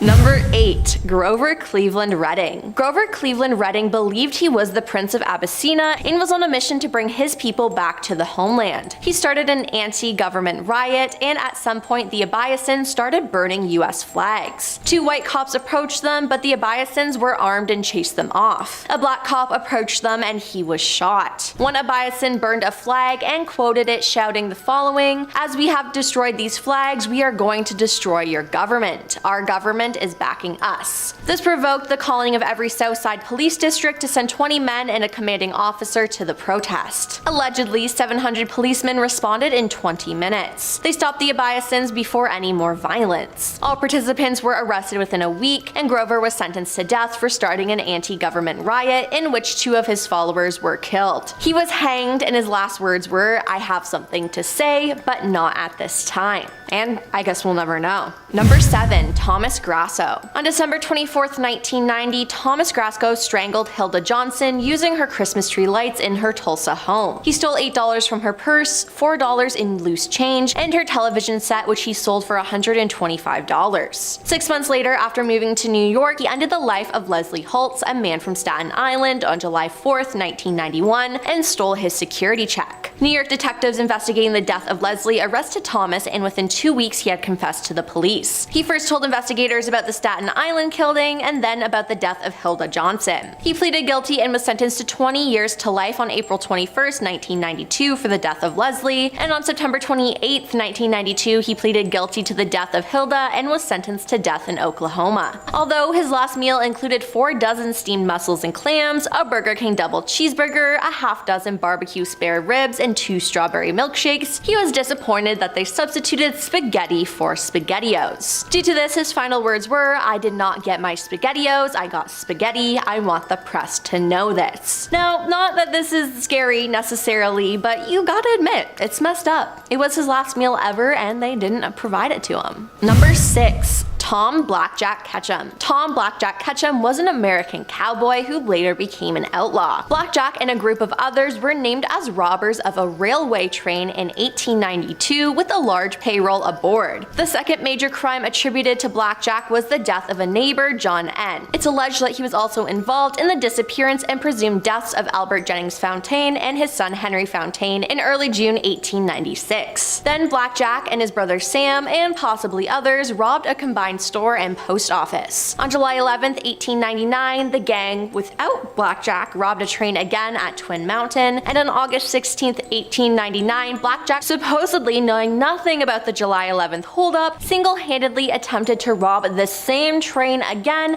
at the same place and in the same way that he and Sam and others had robbed it just a few weeks earlier. He was arrested, and at the trial he was convicted of attempted train robbery and sentenced to death. He was hanged, and his last words were, "I'll be in hell before you start breakfast." Ironically though, the hanging was botched, with the noose ripping his head clean off when the trap door was retracted. It was said that his body landed with both feet on the ground and remained upright for a short time after. Number 5. Peter Kürten. Peter Kürten was a German man known as the Vampire of Dusseldorf who took the lives and took advantage of many people between February and November 1929 in the city of Dusseldorf. The first death he definitely committed occurred on May 25th, 1913. During the course of a burglary, he encountered a girl named Christine Klein asleep in her bed. Peter strangled her, then slashed her twice across the throat with a pocket knife, and this made him excited down there, if you know what I mean, due to him hearing the blood dripping from her wounds onto the floor by her bed and on his hand. He then did this multiple times to countless other victims. Then one day Peter confessed to his wife that he was the Vampire of Dusseldorf. In information provided to detectives, his wife explained although she knew her husband had been repeatedly imprisoned in the past, she was unaware of his culpability in any deaths. He was arrested and was charged with 9 counts of murder and 7 counts of attempted murder. He pleaded not guilty by reason of insanity to each of the charges, but he was found guilty and sentenced to death on 9 counts, and he was also found guilty on 7 counts of attempted murder. Peter displayed no emotion as the sentence was passed, and at 6 o'clock in the morning of July 2nd, 1931, Peter was beheaded via guillotine. Since he loved blood, his last words were, "Tell me, after my head has been chopped off, will I still be able to hear, at least for a moment, the sound of my own blood gushing from the stump of my neck? That would be a pleasure to end all pleasures." Number 4. Georges Jacques Danton. Georges Jacques Danton was a French lawyer and leading figure in the French Revolution. In August 1792, he became the French Minister of Justice and was responsible for inciting the September massacres. In spring 1793, he supported the foundation of Revolutionary Tribunal and became the first president of the Committee of Public Safety. Georges was a key figure in the case of Duamoris. In early October 1793, he left politics but was urged to return to Paris to plead as a moderate for an end to the terror. His continual criticism of the Committee of Public Safety provoked further counterattacks. At the end of March 1794, he made a speech announcing the end of the terror. Within a week, he became embroiled in a scandal concerning the bankruptcy proceedings of the French East India Company and was guillotined by the advocates of the revolutionary terror after accusations of conspiracy towards the enemies of the revolution. On March 30th, the 2 committees decided to arrest him and he was sentenced to death. He was one member of a group of 15 people beheaded on April 5th, 1794. His last words spoken to his executioner were, "Don't forget to show my head to the people, it's well worth seeing." Number 3. Joachim von Ribbentrop. Joachim von Ribbentrop was a German politician and diplomat who served as the Minister of Foreign Affairs from 1938 to 1945. He became a close confidant of the dictator running Germany at the time, to the disgust of many party members who thought him superficial and lacking talent. He was appointed ambassador to the Court of St. James, the Royal Court of the United Kingdom in 1936, and then Foreign Minister of Germany in February 1938. He did the utmost to support a declaration of war on the United States after the attack on Pearl Harbor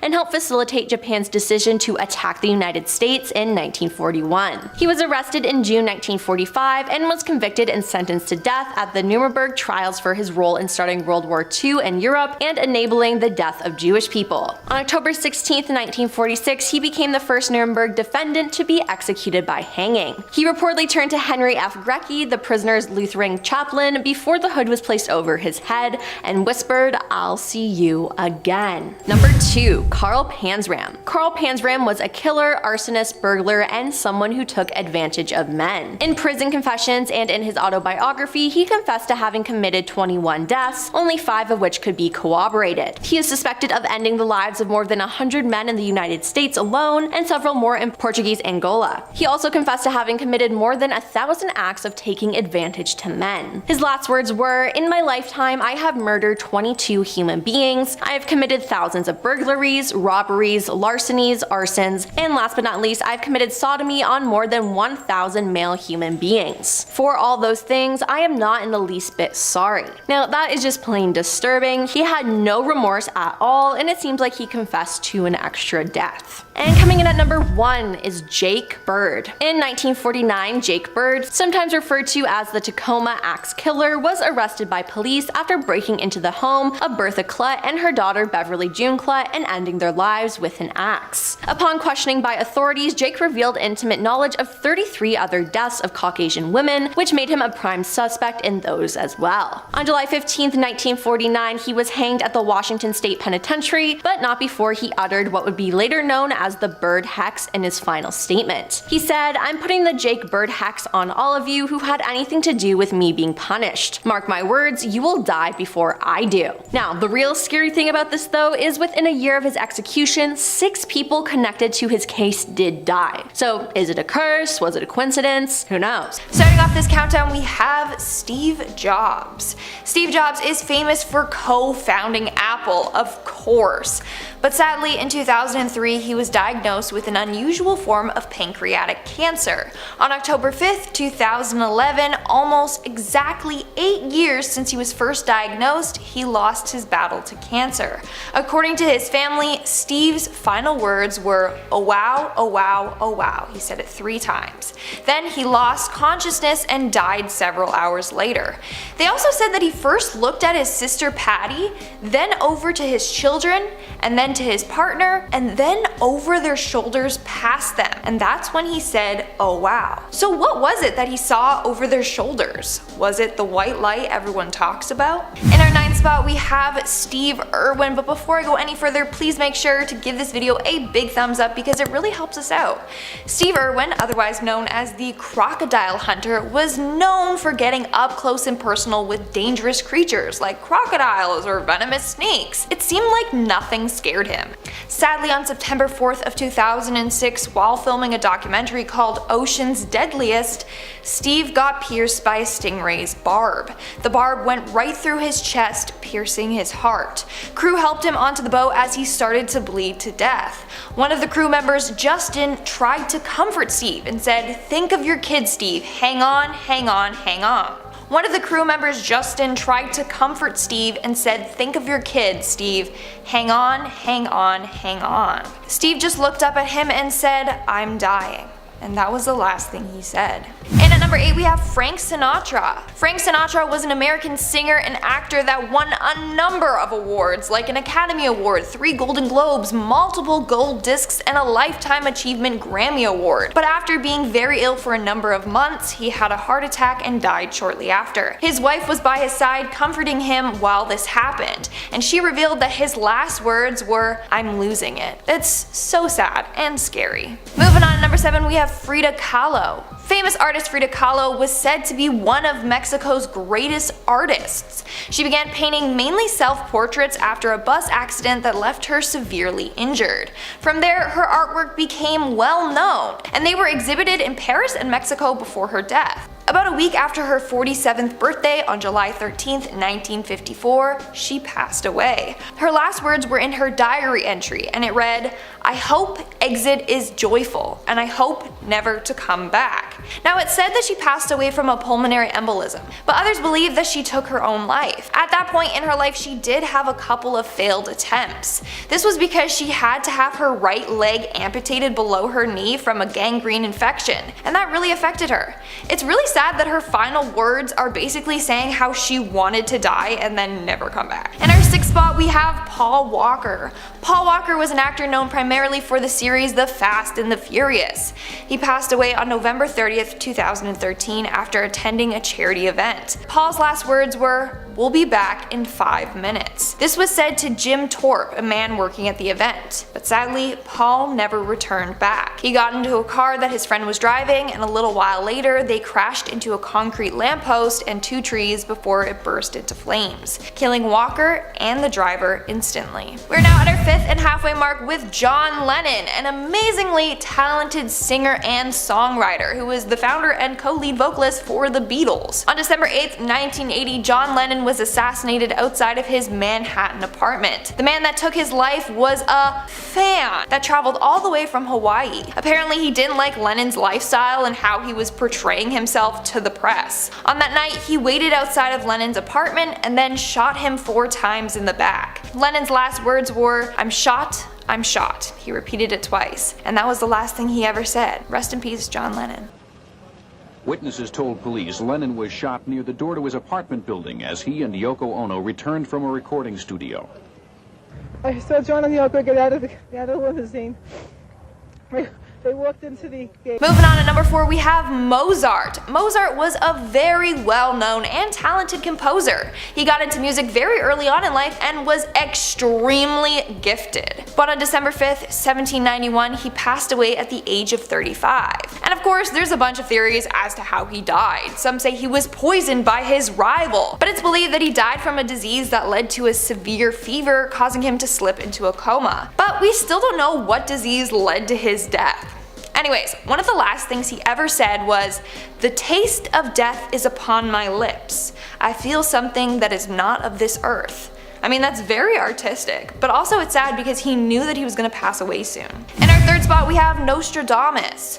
Nostradamus was a very famous man known for being a prophet. Apparently, he could see into the future, and honestly, a lot of his predictions have come true, so people believe that he was legit. Well, Nostradamus actually predicted the exact date of his death. On July 1st, 1566, he made sure to tell his priest all of his last predictions, because he knew that the next day he was going to die. The priest ended the conversation saying, "Until tomorrow," and he replied with, "You will not find me alive at sunrise." He died that night. His last words to another person were, "Tomorrow I shall no longer be here." That's pretty freaky. In our 2nd spot, we have Amy Winehouse, another super talented individual. Like, her voice is incredible. It sends shivers down my spine. But on July 23rd, 2011, Amy passed away from alcohol poisoning. The night before her death, Amy Winehouse met with her doctor and told her that after 3 weeks of being sober, she started drinking again because she was bored. The conversation ended with Winehouse saying, "I don't want to die." And that was one of the last things that she ever said. The next day, the bodyguard found her laying in the same position as she was a couple hours prior. He checked on her, and that's when he knew she was gone. Now, this one breaks my heart because she literally was so worried about dying, and then the very next day, the very thing that she feared happened. And in our number 1 spot, we have Heath Ledger. Heath Ledger was a well-known Australian actor known for starring in movies such as 10 Things I Hate About You, Brokeback Mountain, and The Dark Knight. Sadly, on January 22nd, 2008, he passed away from an accidental prescription drug overdose. The night he died, he was on the phone with his sister who was worried about him. He told her that he was going to take sleeping pills on top of his prescription for a chest cold because he couldn't sleep, but she warned him not to. His last words were, Katie, look, It'll be fine, you know. I just need to get some sleep. Sadly, he never woke up. And at number 10, we have a burning statement. Jose Villegas was convicted of his ex-girlfriend, her young son, and her mother 13 years ago, and he was sentenced to be executed. He was also convicted for making women, burglary, and possessing inhalants. His attorney argued that the weren't intentional because he was mentally ill. Keep in mind that the Supreme Court prohibits the execution of mentally impaired people, but the Supreme Court denied their appeals because they said that previous examinations of Jose Villegas showed no mental impairment. And they also argued that his lawyers had 10 years to bring up his mental impairment, but they didn't until just days before his scheduled execution. So as the medical technician inserted the he said, "It does kind of burn. Goodbye." He then gasped several times, his breathing started to get quieter, and within 1 minute, he stopped moving and his pulse stopped. Up next, number 9, we have an unusual statement. Richard Cobb said these last words before he was declared dead. "Wow, this is great. This is awesome. Thank you, Warden." Well, I think it's safe to say that his final statements was very odd. It seems like he actually was enjoying being executed. The witnesses in the room were left confused and unfulfilled. It's like he did this on purpose because he didn't want the victim's family to get closure. Richard Cobb actually spent a decade on death row for a man who abducted and later during a convenience store robbery. After the drug entered his system, his head hit the pillow and his neck twisted with his mouth wide open. 15 minutes later, he was declared dead. Moving up this list, or down this list, depends on how you see it. At number 8, we have Joshua Bishop. During his final moments alive, he said, "I feel it. I don't know about you guys, but the statement gives me the chills. When I was reading inmates' last words, a lot of them actually say that they feel the drug entering their body and that they can feel that death is near. That is just something so unsettling about the statements that I cannot explain." On the night on June 24th, 1994, he had spent the night drinking and with 2 other people. He tried to steal car keys from Leverett Morrison, who was sleeping at the time, but things didn't go according to plan. Joshua Bishop beat Leverett Morrison to death and dumped his body between 2 trash cans and burned his Jeep. He was arrested within 24 hours after the murder, and he quickly confessed and immediately began to show remorse. However, after the trial, he was convicted and sentenced to die by lethal injection. His lawyers tried to appeal this decision by saying that he is a reformed man and he has turned all of a sudden somehow into a model citizen. They even submitted written statements by the victim's family saying that they didn't want to have him executed, but all of the appeals were denied. A hellish statement makes its way onto this list at number 7. Lavinia Fisher said, "If you have a message and want to get it to hell, give it to me. I'll carry it."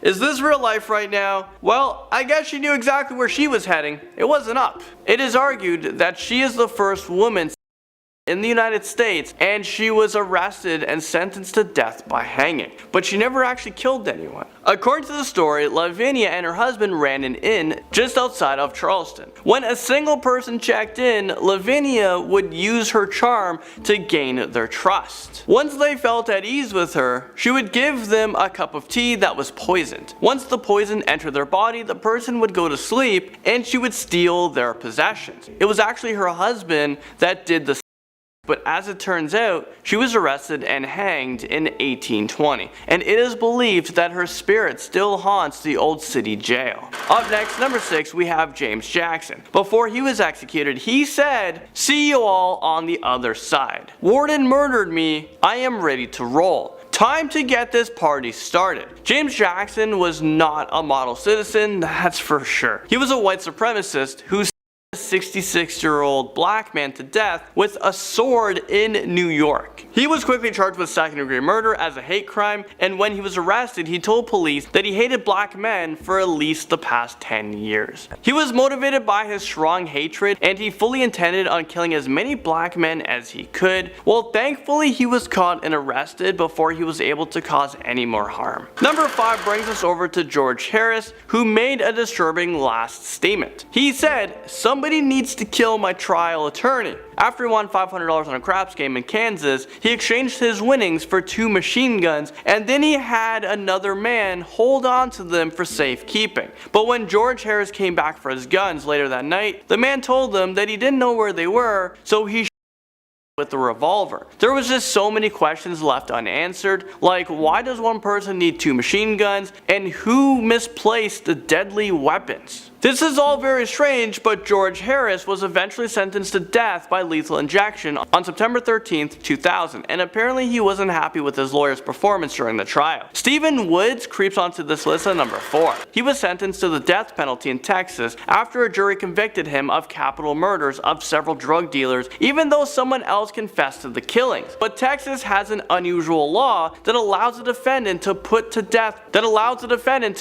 death for a murder that someone else committed. He was given a lethal injection, but before he died, he said these final last words. "You're not about to witness an execution, you're about to witness a murder. I am strapped down for something that Marcus Rhodes did." After his final statement, he took several deep breaths before he stopped moving completely. Can you imagine being killed for a crime that you didn't directly commit? Yes, he was present during the murders, but he never actually killed anyone. Do you guys agree with the death penalty, or do you guys think that it's cruel and an unusual punishment? What if you never killed anyone, but you were still a part of it? Let me know your thoughts in the comment section below, because I'm really curious. And now number 3, we're going to be talking about Jonathan Green's last words before death. This inmate used his last breath to maintain his innocence of the murder of a 12-year-old girl. He was arrested for a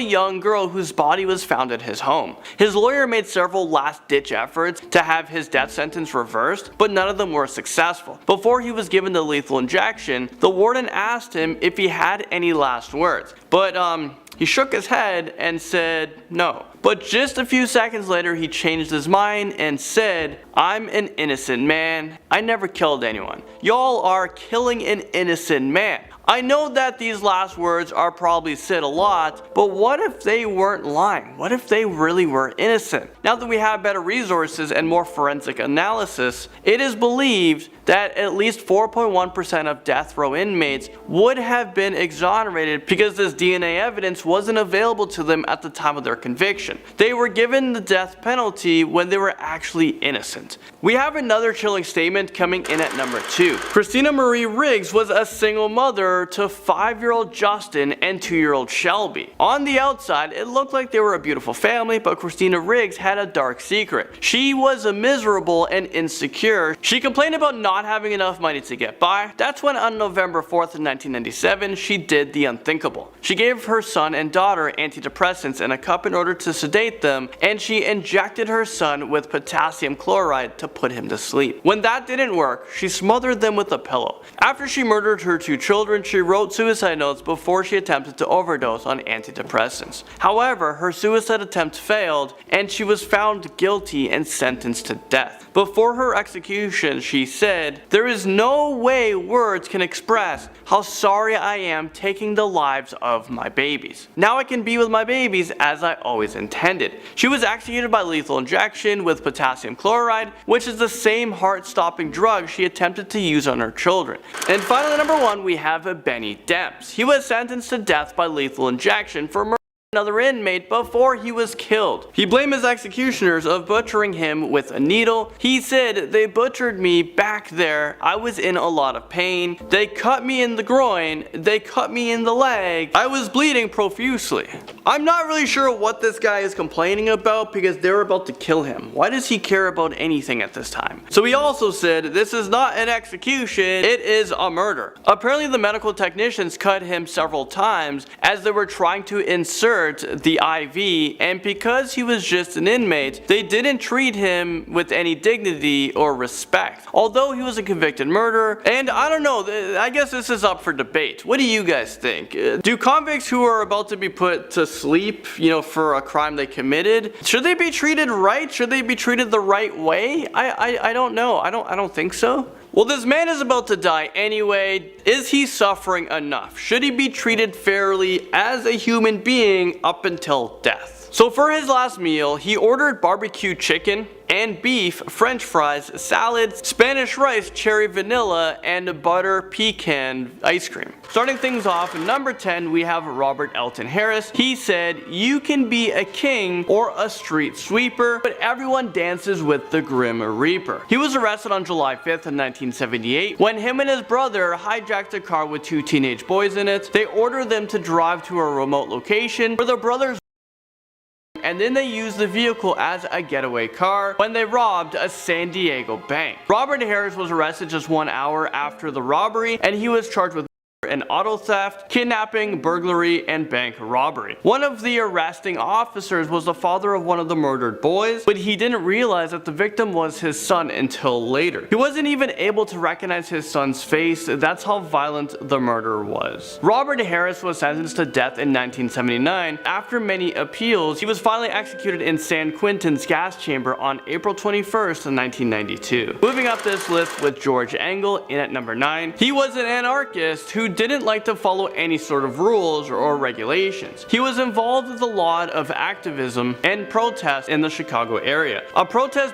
took place in Haymarket Square in Chicago that resulted in the death of 7 police officers, 4 civilians, and a lot of other people who were seriously injured. George Engel was actually at home playing cards while this riot broke out, and he was arrested the next day and charged with conspiracy in the He was convicted and sentenced to hanging, but before he took his last breath, he said, "Hurrah for anarchy, this is the happiest moment of my life." Roger Keith Coleman makes his last statement in at number 8. His case gained nationwide attention and major controversy because he maintained his innocence the whole time during his conviction and even right before he was executed. During his final last words, he said, "An innocent man is going to be murdered tonight. When my innocence is proven, I hope Americans will realize the injustice of the death penalty as all other civilized countries have." He was convicted in Virginia for his sister-in-law on the day that he has been laid off from work. After his death, the DNA evidence was reanalyzed, and in January 2006, the governor announced that the testing of the DNA evidence has conclusively proven that he was guilty of the crime. Okay, that's great and all, but why don't you think you should have done 1,000 tests on the DNA before you executed him? It makes no sense. What if the DNA evidence proved that he wasn't guilty? What would the press conference look like then? Oops, we made a massive mistake and killed an innocent man. My bad. And now at number 7, we have Timothy McVeigh. He infamously said, "I am the master of my fate. I am the captain of my soul." If you guys remember, he was the one behind the Oklahoma City bombing, which killed 168 people and injured over 680 others. This bombing is actually the deadliest act of domestic terrorism in the United States. His execution date was set for June 11, 2001, and he made a request to have it publicly televised, but this motion was denied. He invited a composer to perform classical music on the night of his execution, and he requested to have a Catholic chaplain. He also requested 2 pints of mint chocolate chip ice cream as his last meal. He was executed by lethal injection, and his wait to be executed was way shorter than most inmates waiting on death row. He only spent about 4 years on death row, while most inmates spend an average of 15 years. The infamous Jeffrey Dahmer is next up at number 6. He was sentenced to 15 consecutive life terms for murdering 17 men and boys in the Milwaukee area, and this is between 1978 and 1991. He was also heavily into necrophilia, and he kept his victims' body parts in the freezer so that he can just eat them later. The interesting part of this story is that Jeffrey Dahmer wasn't given the death penalty. His inmate actually beat him to death because he said that Jeffrey Dahmer was a sick and creepy man. And yeah, he was. He used to make this person food look like human body parts, and he would cover them in ketchup to resemble blood. So according to Jeffrey Dahmer's murderer, his last words were, "I don't care if I live or die, go ahead and kill me." And now at number 5, we have Tom Blackjack Ketchum. He was an outlawed cowboy who murdered someone in 1895. After that, his gang fled to New Mexico, where they committed more robberies before before he was captured during an unsuccessful attempt to rob a train. He was quickly arrested, put on trial, found guilty, and sentenced to death by hanging. When his execution date arrived, it was the biggest public display in the area because he was the first person to be hanged for a train robbery in New Mexico. However, things didn't go as smoothly as they hoped. Before he was hanged, he said this: "I'll be in hell before you start breakfast, boys, let her rip." And right after that, he said the rope completely decapitated him, and it is said that his headless body landed on its feet and stayed standing upright for quite some time. John Wayne Gacy had 3 famous last words, and this comes into number 4. He kept it short and sweet when he said, "Kiss my ass." I don't know about you guys, but I think I would have, a lot more to say for my final words than "kiss my ass." But then again, he was a textbook serial killer who didn't really have any emotions. He was known as the Killer Clown because he used to dress up as Pogo the Clown and perform at many charitable events and birthday parties. He took the lives of at least 33 young boys in Illinois, and he would bury their bodies underneath his home. So when he was convicted of sexual assault in 1968, the police were able to find all of the dead bodies that he tried to cover up. Despite a bunch of corpses being found underneath his own home, he maintained his innocence. But he was found guilty in 1980 because there was just so much compelling evidence against him. He was given multiple death penalties and life sentences, and finally, after being on death row for 14 years, he was executed by lethal injection. Aileen Wuornos is up next at number 3. Aileen had a terrible childhood that was full of abuse and abandonment, so it's almost no surprise that she went on a killing rampage that would define her as America's most infamous female serial killer. She worked as a prostitute, and she killed 7 men that picked her up along the highway. Aileen said that all of her murderers were out of self-defense, but she was also convicted and sentenced to death for 6 of the murders. She was executed by lethal injection on October 9, 2002, but before she died, she said this: "I just like to say I'm sailing with the Rock, and I'll be back like Independence Day with Jesus, June the 6th. Like the movie, a big mothership of all, I'll be back." I don't even know what this even means, but I am pretty scared. And June 6th, what happens on June 6th? Carl Panzram's last words makes it onto this list at number 2. You probably don't recognize his name, but he is actually known as one of the most sadistic American serial killers of all time. He had more than a dozen aliases, and no one knew anything about what he has done for years until he was captured in November 1928. Before his death, he confessed to killing 21 people and sexually harming 1,000 males. Is this real life right now? And right before he was hanged, he said, "In my lifetime, I have murdered 21 human beings. I have committed thousands of burglaries, robberies, larcenies, arsons, and last but not least, I have committed sodomy on more than 1,000 male human beings." That is just sickening, and for all those reasons, I'm not the least bit sorry for this guy. The Vampire of Dusseldorf falls onto our list at number 1. He is known as a vampire because he would occasionally attempt to drink the blood from his victims' wounds while they were still alive. But eventually he was arrested and sentenced to death by beheading because he committed a series of murders and sexual assaults. He even admitted to killing a 9-year-old girl. It is confirmed that he murdered at least 9 people, but the police suspected that he brutally murdered a lot more people. So one evening before his death, he ordered a Wiener Schnitzel, a bottle of white wine, and fried potatoes, and the next morning he was taken to the guillotine to have his head chopped off. But before he left this world, he made one last scary statement that probably haunted the people that were at his execution. He said,